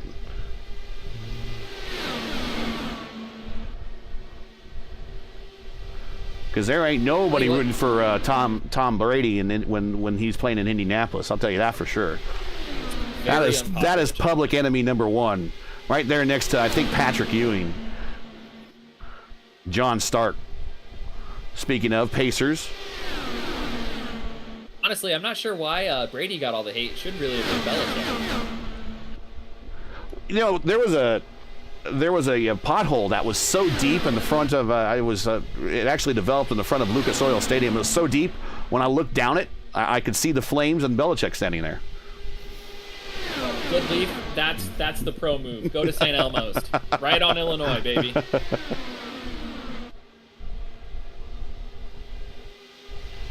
Capellucci will not go away. He has been tethered to Welker's right side pod, just like Anakin and Sebulba, baby. If you say this is pod racing, I think everyone's just gonna stop listening to us. I will save that until I win Tuesday night top split here. Okay. Here comes the Turk in the plain white wrapper. He pushed up a little bit there. So these guys now 28, 26, 25, 24 laps respectively. Welker's the longest. He's due to stop here relatively soonish. Oh, here comes Bancy. He's going to mow the lawn on the inside one more time. He checks up. But he was keeping, I think he might have caught Mitch sleeping there a little bit. Mitch, I think, has a spotter. Here comes Mitch to pit road anyways. And he's going to be joined by Spath. So final stops for these two. This is going to be a shorter fill. And this will give us a perfect measuring stick to see if Indica executed correctly with the car she exited. And she's working with Dakota right now as they're going through 3.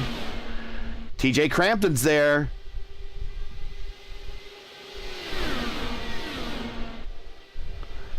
They got to get a good run down the front stretch. Spath passes Welker on pit road.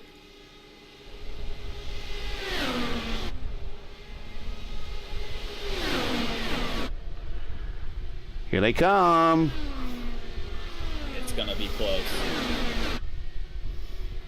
Think they're going to get Welker, but they won't get Spath.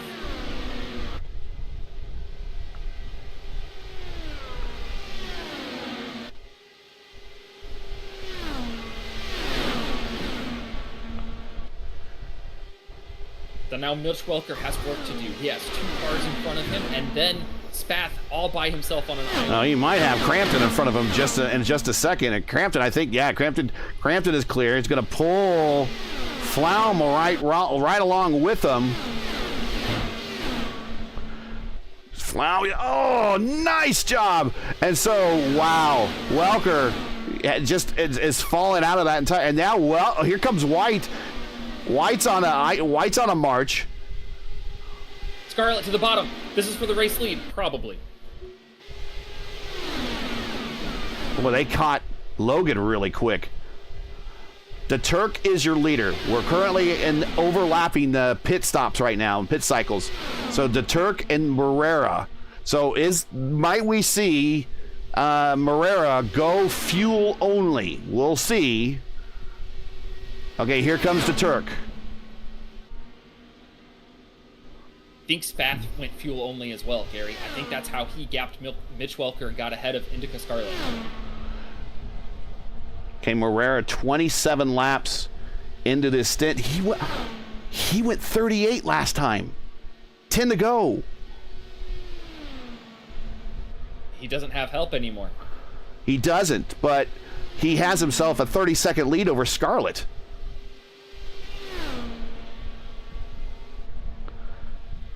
Let's ride on. Let's see. Let's listen.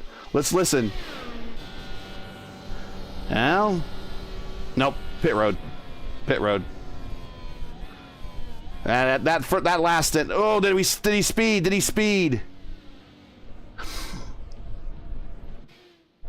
No, I think he's fine, Gary. Okay, so he had more green flag running that time. There was more caution running in that other stint. So I was hoping maybe he could save duplicate, but he's not going up on the jacks. So here's your call. Maybe he heard you. Fuel only. That was a long stop. Kirk was fuel only. He's ahead of IndyCar. Ingrave now. Last car. He's gone 26 laps on this stint. I would imagine any time now. He is 25-second lead over DeTurk as DeTurk got off pit road and is ahead of Scarlett. Spath Not made anymore.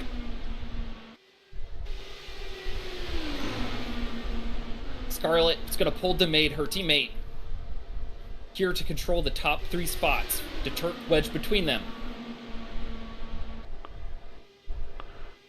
Ingrave. DeMade goes 3 wide for the win. Not the win, the lead. There goes Dakota. Friendships are over now. Playtime's over. It is time to... Mario, I think, maybe scraped the turn 2 wall. Dakota, or Indica, all over the attenuator of DeTurk. Come on, and stay out of the wall. Oh, she almost got into it. I saw that coming. Here comes Spath to the inside. Scarlett's going to have a run down the front. We're going to go 3 wide. There we go. You saw it coming. You saw it coming now. We're going to go through. We're going to go on diamond formation down in the 1. Indica Scarlett down low. DeTurk in the middle. DeMade up top. Oh, Indica just floats up almost into DeMade. Keeps it off. Here comes Spath, 3 wide. Here comes, we're going to go 4 wide. We're going to go 4 wide. Here comes Mitch. Mitch can't afford to wait. 3 wide going into 3. I think Mitch is going to try to follow through Spath. What really Indica needs to do is slam the door right now. She's side by side with Spath. In the meantime, DeTurk is kind of starting to pull away a little bit, but they're still in the draft. They can still get, okay, there goes DeTurk to the inside. He wants to pull along, well, at least Spath this time. Hunter Ingrave is still your leader, though. 29 laps into this current stint. And he's coming to pit road now. Scarlett's 6 laps to go. Big run. DeTurk to the inside. Bottom. Indica just takes the bottom, holds her line to the lead in 3. Clear.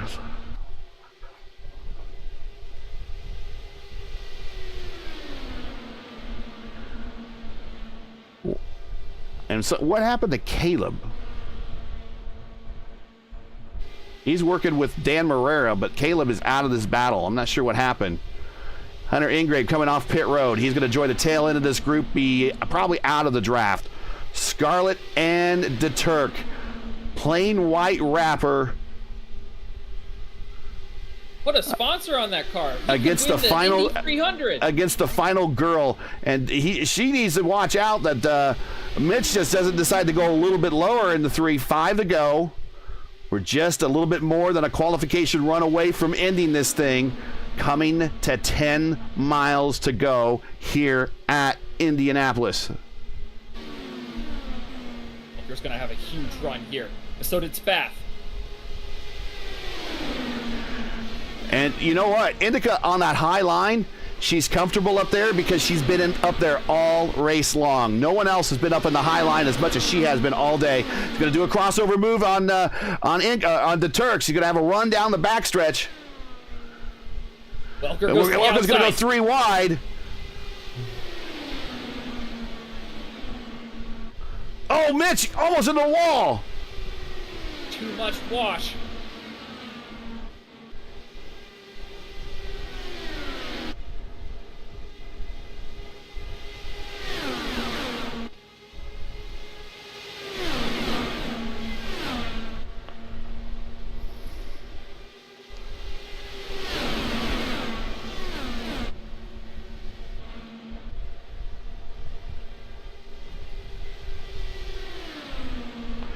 Once more, side by side, down the backstretch. Mitch doesn't really have a spot to go because they're keeping the middle and the high side well guarded. The Turk is going to slam the door on Mitch. Mitch going to pop out. The Turk can't slam the door down. Mitch is there, but Mitch is on the outside. What's Indica going to do? She's going to go to the inside, bring Mitch with. No, she's going to go back to the middle. Mitch going to go down low. She's got it covered. 2 to go. Oh, Mitch spinning! Yellow flag. That's the race! That's the end of the race! That's the Indica race! Scarlet!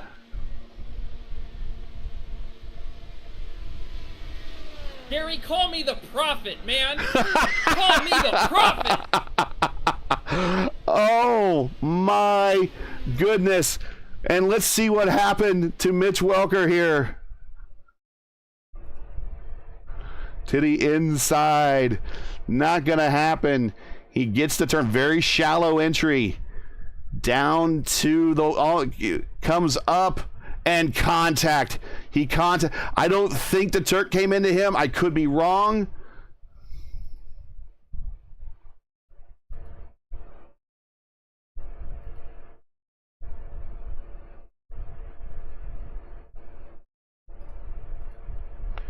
Here's a shot, I think. Does the Turk come down? Don't think so. Oh. I think it was one of those racing things. I think Welker was looking... His eyes were bigger than his dinner plate, and the arrow wash in front of him made it so he could not wrap like he could when he was leading. Indica may be short on fuel.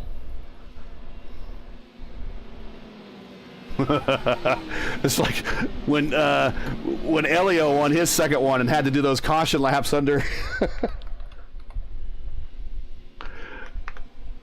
Yeah, he could run out of fuel, and she could run out of fuel. He could have run out of fuel and still lost the race. Many drivers were chirping that they did not have enough to go if it finished green. And Dan Morera said that his crew chief gave him a full tank of fuel rather than a splash of go. Oh. Well, after many races of trying, Indica Scarlet, a new start at everything, and a new start in the FIS as your winner at Indianapolis. Well-deserved masterclass of strategy, the full push with a little bit of slingshot around slower traffic. Picking up DeMade, her teammate, and another really well-executed strategy by Michael DeTurk, finishing second. But do not be denied. While they executed well on strategy, these three drivers had amazing pace all day long, and they went toe-to-toe with Mitch Welker, Caleb Bensi, Logan Spath, and others, and they deserved their spot on the podium. Indica breaks a 52 race winless, or 51 race winless streak. Race 52 gets that win.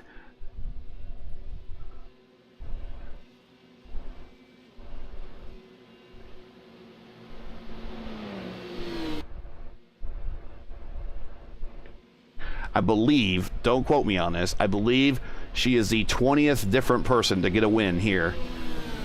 I just tried to count real quick in the FIS. The 20th different driver to get a win.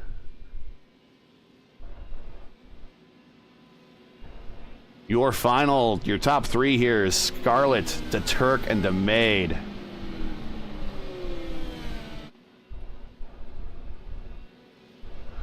And let's get ready to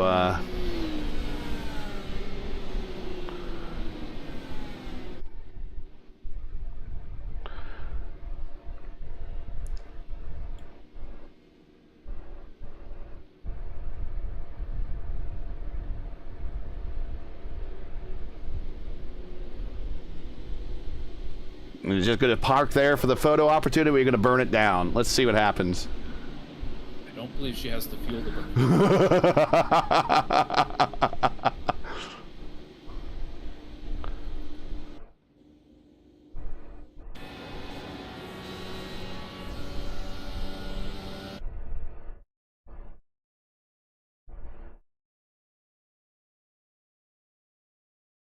All right, we need to get the final standings in here. We will do that, and then we're going to have a very happy victory lane here momentarily.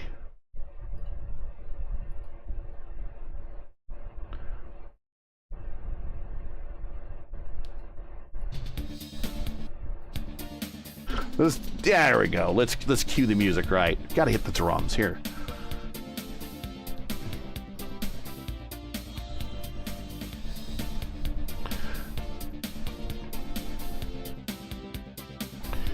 And here you go.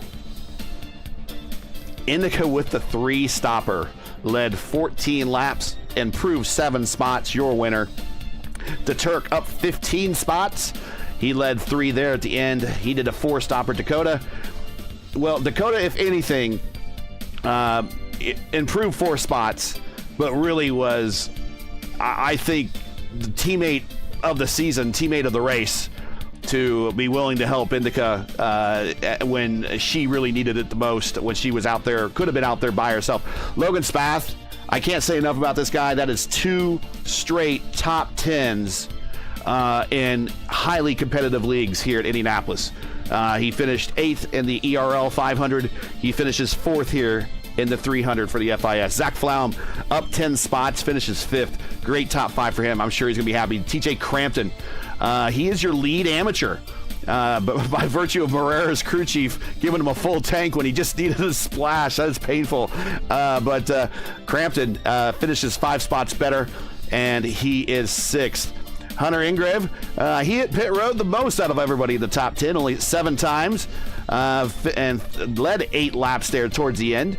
Mario, he was up there all day long and looked really, really strong. Capalucci, he should have a lot to be happy about. He's down 2 spots, but led 19 laps and really was on camera for a lot of the day. Dan Morera, man, what a run for him. Up 5 spots on a 4-stopper and led 3 laps there at the end. And Caleb Bency, just a rough day for him. Not sure what happened, how he got further on back in the pack as he was fighting himself forward, but kind of got cut off by AJ Digby there in the second stint, I believe. Went through the infield grass in turn 2, managed to capture part of the road course portion there to get back onto the at least tarmac and get back up to speed. Led 17 laps, but never really was a factor to that point after. Down 9 spots, but led 17 laps. Yeah, slow stop at the end, sealed his fate, but he used more track than anyone else today. Welker with the spin in the chute to bring out the caution that closed the race off for Scarlett. Led 46 laps, finished 11th. Reardon, great run for him. A good finish in 12th. Drew White up 17 spots to 13th. Suments up the finishes 14th. Excuse me. Digby down 13. Had a rough day. Contact with a couple different drivers. I'm sure he's not going to be very, very happy. He's been very apologetic. We'll see what race control says, but he led 7 laps, finishes 15th. Goyette 16th. Claiborne 17th. Claiborne among the leaders, but unfortunately drops out due to equipment failure. That really sucks for him, and he deserved a lot better than a 17th spot finish. Schlosser 18th. Lusher nearly killed everybody on pit road. Finishes 19th. Again, thank God this is a simulation race. Bonemi in 20th. Hayden Herman 21st, Gianni, McDougall, Johnson, Yellen, Saavedra, Oak, Allen, Yoshikawa. That's a bit of a disappointing day for him in the point standings. He's 29th, and Saavedra 30th. That is your 30-car field.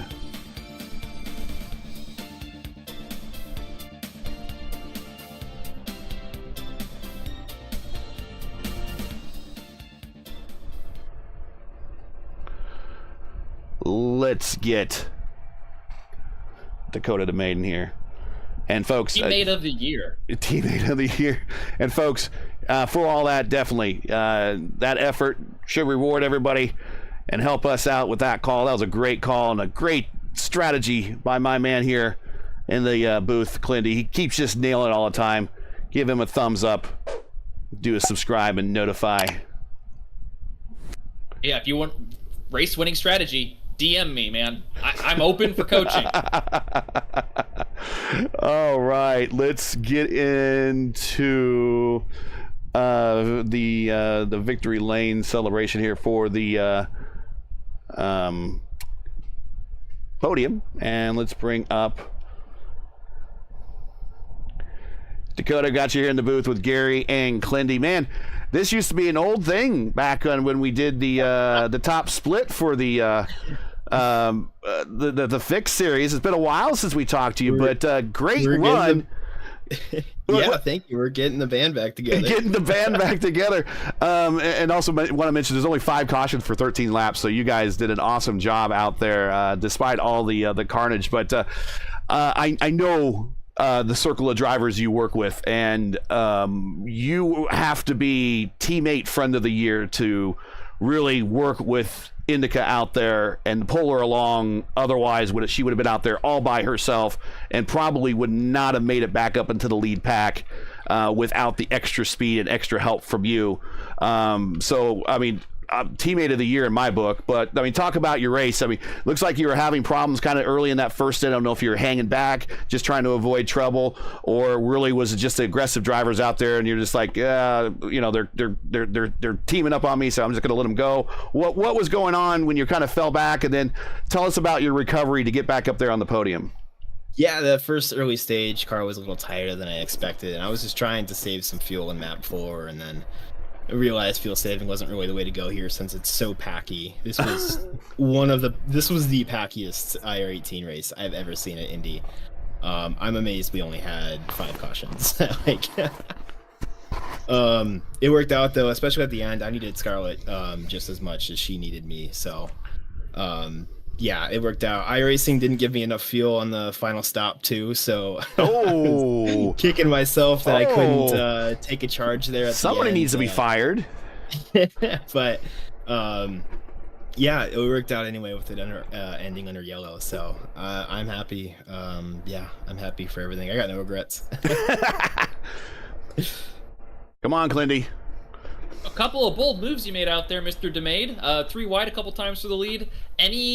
Any possibility that, you know, maybe it's a lesson learned so you can be the oval expert and reclaim your Indianapolis crown next year? Depends all on the setup, you know, if we're able to take it 3 wide again next year. Yeah, I think there were a lot more people that were more aggressive than me, so but yeah, definitely learned a lot out there on how much you can push. You can push a lot more than you think too, which is nice. Yeah, so I'm hoping to come back and get that oval crown next year. Well, you know how this goes. Shout outs, yeah. And one of your teammates isn't here, so I know that eventually we're gonna hear what he normally says, but get right to it, sir. You know the drill. I got a list, don't worry. Okay, first shout out to Team Deathbound. Zach and Cody and Matt Johnston were in chat with me, and Matt Johnston was a good crew chief, so shout out to him too. Shout out to the Stowe guys and Scarlett, and especially Joey Selmans, who said he was gonna beat me in points this season, and yeah, that's not happening anymore, buddy. And shout out to Echo Blade on Steam. Keep an eye on that for the summer sale. It's coming up in July at some point. But yeah, Echo Blade, game I made, puzzle combat dungeon explorer with the mechanic of echolocation. And stay tuned because I got some stuff cooking too. So all right. Well, congratulations, man. It's good to have you back in the podium up in the booth here. It's been a while. Congratulations, so and we'll catch you hopefully at another one really soon. Hopefully, we got to get you on the podium in one of these road course races. I don't know about that. You never know. You never know. I'm happy to just get a top 10 on this. Congratulations, man. Very truly, we are happy for you. We'll catch you the next one. Yeah, thank you so much. Bringing up Michael DeTurk. And here he is, the pilot of the plain white wrapper, but this time he has a little iRacing badging on the side. Talk about your race. You brought her from deep in the lineup, and we're up there swinging for the fences right at the very end. Talk about your race. Yeah, as you said, the plain white wrapper. I actually mixed in a little ghost of Nate's livery just as a little support for him, hoping he's feeling better, and hopefully he enjoyed watching this tonight. But yeah, difficult race. I'm not the best at ovals, certainly not in the IR18 when it comes to that dirty air, but worked my way up to 5th from 17th or 18th, felt pretty good about it, and then was worried that I had made a fuel mistake staying out during that second set of stops, and didn't take tires at the end. That paid off. Had a really nicely balanced car for being in front of the field there, and congrats to Indica, just snatched that victory right at the end on that last caution. We were having a great fight. Those last 10 or 12 laps were really fun. Right before I want to follow up real quick before I hand it off to Clinty for a question, the contact with Mitch, we kind of looked at it, and it looked like he came up into you and you were kind of holding your line. What did you see and feel as you were racing with him at that moment? I tried to give him at least one lane. I think I was about a lane and a half up. Enough width for a car and a little bit. He obviously wanted to get on the power and try to, come out to the wall with me and maximize his exit and squeeze me on the right for turn 2 there. I know what he was going for. I certainly don't like to see anybody wreck. Unfortunately, those things happen sometimes. So, you got to hold your ground somehow. So for sure. I was holding my line on the outside. I did not squeeze him down a ton. I tried to make sure I left room. Thankfully, it didn't take both of us. Right. Unfortunate for Mitch's championship points, because I'm sure that dropped him probably to the back of those who were running. But didn't think anything of it. It's the last 2 laps at Indy. We're all drafting each other. We had been 3 wide like 3 or 4 laps, in a row prior to that. Right. So it was either going to be champagne or tears. Well, at least the champagne, not necessarily the big trophy. Second step. Congratulations. Clinty, got any questions for the plain white wrapper? Yeah, I watched your pit stop, and your pit road exit was phenomenal. You had a brief moment exiting your pit box where it looked like you had a bunch of opposite lock. Did you think maybe this is the end of my race? I didn't think it was the end of my race, but I was worried that it wasn't going to pay off in the way I had imagined by not taking tires. I came off the clutch a little too fast, and I do use the clutch on the pit stops. And really laid a smoky burnout there and got very, very sideways. So I thought that might screw me, and I was worried that, maybe I flash heated the surface and I was going to spin on pit exit. But got a little confidence through that first exit, the first left-hander on pit exit there, and just stood on it second, third, fourth through the second half on the inside of turn 2. And came out with a much larger lead than I had hoped for, but also knew that I lost, 5-6 tenths with that burnout. So it worked out. I was happy with it. I'm, like I said, I'm not the best on ovals, and this is my first top 3 for this series. So. Well, rest assured, you're better than you think. So congratulations, Colin. I always like these guys like, I'm not good on ovals, and then they'll come up here and put up a P2, the fast lap or something, and then they're like, oh, seriously, I'm not good at ovals. And, sandbagging, that's what we call it. Got a little lucky. I like ovals. I just don't necessarily understand all of the strategy to it. And if you go look at, Daredevil series with Lotus 79s on ovals, I just crash out of those all the time. So. I think that's what they do half the time in the Daredevil series. Yes, I think that's the point. That's why it's called Daredevil, right? Yeah, it's better to do the IR18. It was pretty good. We only had 5 cautions for this one, so that's you got to like all the racing time you got. Well, first time here. We're happy to see you. We're thrilled about your performance. Friends, family, sponsors, teammates, shout outs. Anybody you want to say hi to, go right ahead. You earned it. So good to have you on here for your first podium. Thank you. All the people who put in the time putting this series together. I know sometimes adminning a series can be a bit of a thankless job. You guys for the great broadcasts. And like I said, I hope Nate's recovery is going well, and I hope he's doing well. Congratulations, and then we'll catch you back when we return to the road courses here in a couple weeks. Thank you. Yeah. All right, and let's take him down to the... There we go. And let's bring up Indica. I can't tell you, man. I was so happy. So you know how happy I was to call Caleb's win at the ERL 500. I think I was just as happy and thrilled to call your win here at the FIS Indy 300. Congratulations, breaking that winless drought you've had here in this league and getting at the big race. And you were a factor all day long. In fact, Clindy even called it when you got your strategy that this is the winning move. When you were able to pit at 60 and 90, he called it that. He said right there, that's your winning move. And you came through. So happy to see you here, man. Congratulations. Tell us about your race.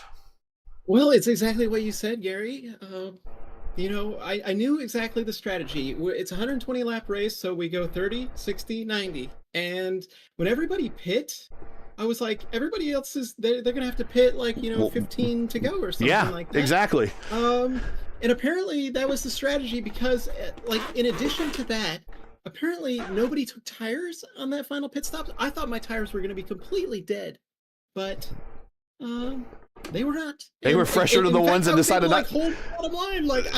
When we win, I thought we were gonna die when I was on the bottom, going into turn 1 or turn 3.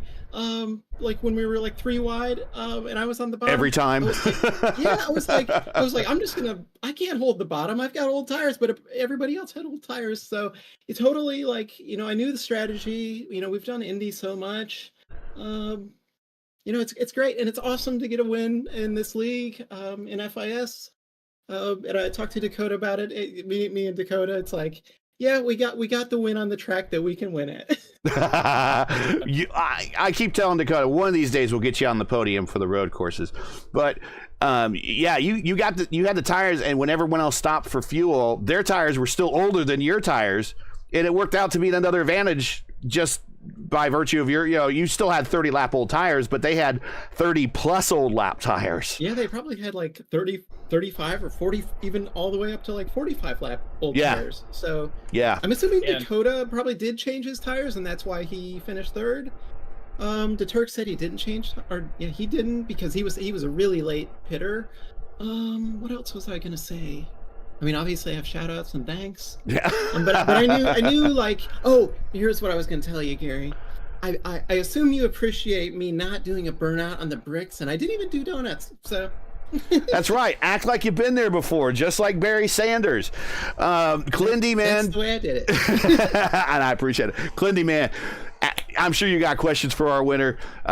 You got to agree with me. It's a hell of a show that she put on for us today. Yeah, you were on the high side all race long, putting your car where no one else dared.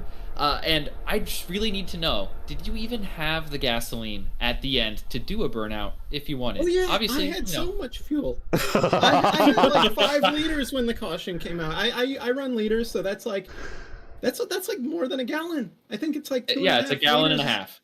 Yeah. It's a gallon and a half. Yeah, so I had way more fuel. I was very safe on that, and I'm just thankful that IndyCar does not have green white checkers. That's sacrilegious. There's no way we're having that. Hey, I agree. You know that we saw you all day on the High Line. When did you find out that was it in practice that you found that the High Line was going to be kind of like the OP High Line it was before with the old Indy track, and before they got the new scan in, that High Line was really, really powerful. And you look like Newgarden from last year when he was passing everybody on the high side. You were just passing everybody on the high side, and I think later people were discovering what was going on, and they started going to the high side. But when did you discover that the High Line was the way to go? Literally about lap 2. I made some passes early in the race. I started 8th and I was in 4th by, I don't know, maybe lap 10, something like that. Yeah, you're up there pretty quick. Yeah, and I was I was certainly hoping that people would hold their line. A couple of guys, I've raced with quite a few of the people at the front, all the Stowe guys. But some of the newer drivers I didn't really know before, so that level of trust is important, isn't it? Yeah, and I did stick it out there, and I prayed that we wouldn't have contact. I was on the outside of Mario, and I want to say AJ as well, and good on them for holding their line, letting me go by. And from there, I was just like, we don't need to fuel save because we just have to get to lap 30. The only reason you fuel save is maybe looking for, like you get to lap 33 and then the caution comes out. I don't know, but you've called strategy for me and the rest of the the old RaceVerse crew, and the exact strategy. It's pit with 30 to go. The Groot strategy, I think, is what we call it. That's what we always called it, but I don't like calling it that. It's a Scarlet strategy. It's a Scarlet strategy tonight. When you were practicing on that high line in the race, did that make you more comfortable? Not to say a 3 wide at 220 at Indianapolis is comfortable at any time, but when you're hanging it out there on the high line 3 wide, were you a bit more comfortable up there because you were rolling in it for most of the day up there? I think so, a little bit. At the end of the day, though, I wish we actually couldn't drive up there and we had like dirty marbles up there, and we should be able to do 2 wide but not 3 wide. one day, and everybody will hate it. Well, you know how this goes. I learned from the master. So go right ahead. You have earned more than an opportunity to shout out whomever you wish, anybody you wish, teammates, friends, families, anything, you name it. It's been a while since we've had you up here, and I think it's been long past due that we've had you for this winter interview. So I'm so happy to have you. So just whoever you need to, for however long you need to, go right ahead. Yeah, heck, it might be like the first time on RaceVerse, and it might be. I really think it could be. Yeah. Obviously I have to thank the wife first. She lets me do this.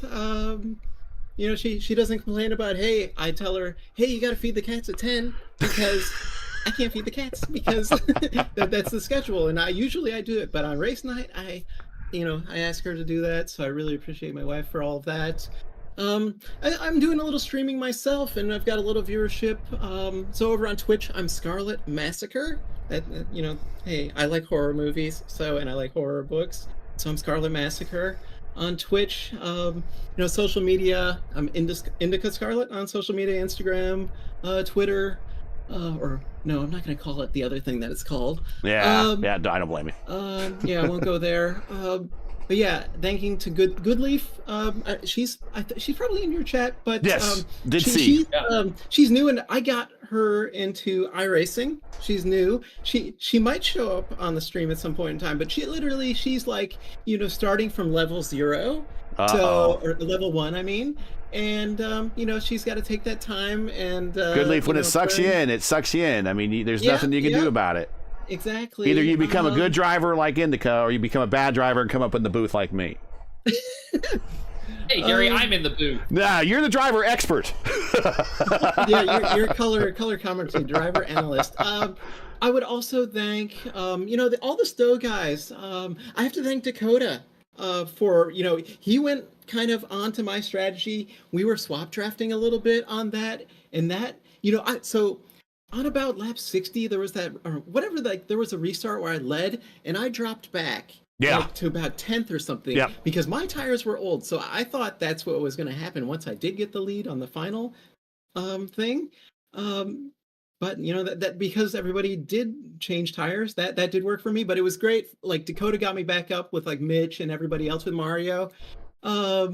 With doing swap drafting, and I was kind of looking. I do have Race Labs on my stream. I've got it, and I'm kind of looking at the lap times, and I'm like, I think I'm faster than leaders.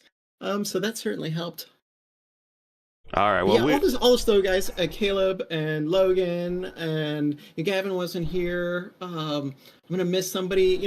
Thanks to Zach, and Logan and Caleb for taking over the league. Oh yeah, for sure. Thanks to Kristen gave me a shout out. Thanks to JJ. Me and JJ talk a lot about racing, so he has no time for anything else. That's what.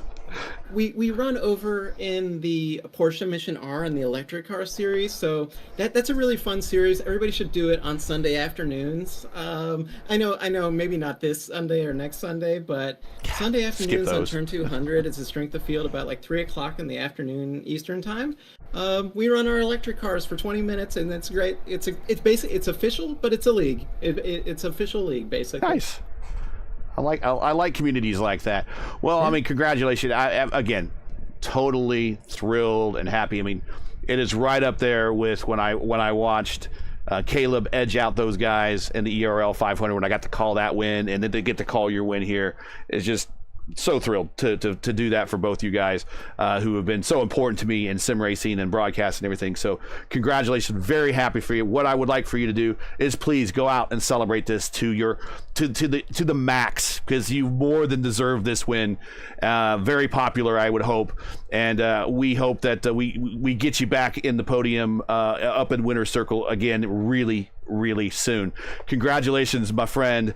Go celebrate. I can't tell you how happy we are for you. Thank you very much. Thanks for broadcasting, everybody. No problem. Well, Clindy, are you ready for the points?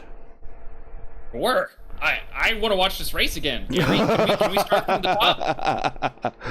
Oh, let's do this here. Let's start the exit music at least. It has a long play time, so we have plenty of time to talk and do a review. Mitch Welker is now the points leader. He gained 1 spot. He has an 8-point lead over Caleb. Caleb is second. So 263 to 255 there. Gavin, by not playing today, and hopefully everything is okay. I'm pretty sure this might be his drop race, but he is now down to third, 19 points behind Welker, and 11 points behind Bency. Logan Spath maintains his position in fourth. Dan Marrera up 2 spots into the top 5. We got to get him on the program some point. I mean, we see him on camera so much, and you hear my stories, and my stories are just tip of the iceberg with this guy. Such a great guy. P5, DeMade up 3 to 6th, Ingrave up 1 to 7th, the Turk up 5 to 8th, Yoshikawa, that's the one I said would hurt. He had that big wreck very, very early on, down 4 to 9, but still in the top 10. And Flaum up 2 to 10. The big loser, though, unfortunately, is Byron Daly. He dropped out of the top 10 to 11th by not making the race tonight. Hopefully that he'll be able to recover from a drop week there. But that is your top 10 points fresh off of Indianapolis. Your final thoughts, sir, and then we are going to a place that I don't think I've ever been to, and we'll look on the schedule here real quick. Bring the schedule up. Boom. Yeah, Mugello. I have never been to Mugello. So, final thoughts on Indianapolis, and any thoughts you got on Mugello? I haven't raced Mugello in a long time and never on iRacing. So it was Forza Motorsport / F1 2010-2011 days for me. Okay. When Clendy was back in high school. So wow. Yeah, that'll date me. But no, Indianapolis is close to your home, obviously, and it's close to my heart. I can't bring it in myself to call it my home track, but it's just as close as Gateway or Chicagoland would be from my old home. Yeah. So I always feel so welcome whenever I'm in Indianapolis, at the track, or broadcasting here. It just feels like a second home, really. I miss the Midwest so much right now. But doing these is cathartic and helpful, and I love seeing good racing. That helps ease any pain, and today definitely delivered. Yeah, back home again in Indiana is not just a song, it's an actual lifestyle. So that's it for tonight. Once again, your podium from Indianapolis. Indica Scarlett with the win, her first win in league competition. Michael DeTurk, his best finish in league competition, sitting there in second, and former Indy winner, almost so close to a second win here at the Brickyard for the FIS Indy 300, is Dakota DeMate in third. Join RaceVerse again next on June 6th as the teams and drivers all overcome their post-Indy hangovers to take on a new racetrack for the series, Mugello. Coverage begins around 8:50 p.m. Eastern. That's 8:50 p.m. Eastern. As always, you can find the correct broadcast times in your area on YouTube at youtube.com/RaceVerse. Now, as you know, the YouTube algorithm game is not an easy one, so please help support RaceVerse with the weekly grind. Leave a comment below. Let us know what you thought of tonight's race. And everybody that participated in the chat, thank you very much. We appreciate your interaction. And if you enjoyed tonight's coverage, support us by smashing like in the video. If you're new, click subscribe. And while you're at it, hit the bell for a weekly reminder so don't miss out on more of RaceVerse's iRacing programming, including Friday, Clinty and me here back again. We're watching a replay of, we just saw Neil Lusher's car just get launched into the pits. But you catch Clinty and me tomorrow in the DW12 series, the 4DW12 series, back here at Indianapolis. Hopefully nobody gets killed in the virtual pits. And then we will be on FTN. I will be on FTN on Saturday when the VOR IR18 series goes to Suzuka for their last road course race of the season. And then it will be New Hampshire for the Dark Horse DW12 series on Sunday. So that's coming up. And of course, don't forget our planned Indianapolis 500 coverage. Open and fixed. Open Friday, May 31st, 9 p.m. Fixed June 1st, 5 p.m. Times are Eastern, will be top splits. Everything's posted already on the channel. Hit the notify button. You'll be notified. Keep your browser set here for the most in-depth IndyCar knowledge on all of iRacing. RaceVerse, we know what Indy means. For business inquiries and learn more about RaceVerse and what we do, visit RaceVerse.com and like us on Facebook or follow us on Twitter. There's our handles right there on your screen. So for Clindy and everyone at RaceVerse, I'm Gary Gatto, the voice of the FIS, saying to all, first of all, before I say goodnight, get well soon, Nate. Thanks for watching, buddy. And we wish nothing but the best for you. And we want to see you on the racetrack very, very soon. Good night. Thanks for watching. To all the men and women serving in the military and as first responders, Godspeed, God bless, and come home safe. Catch us again June 6th in Mugello for the next race of the Formula Indy Series. Good night from Indianapolis.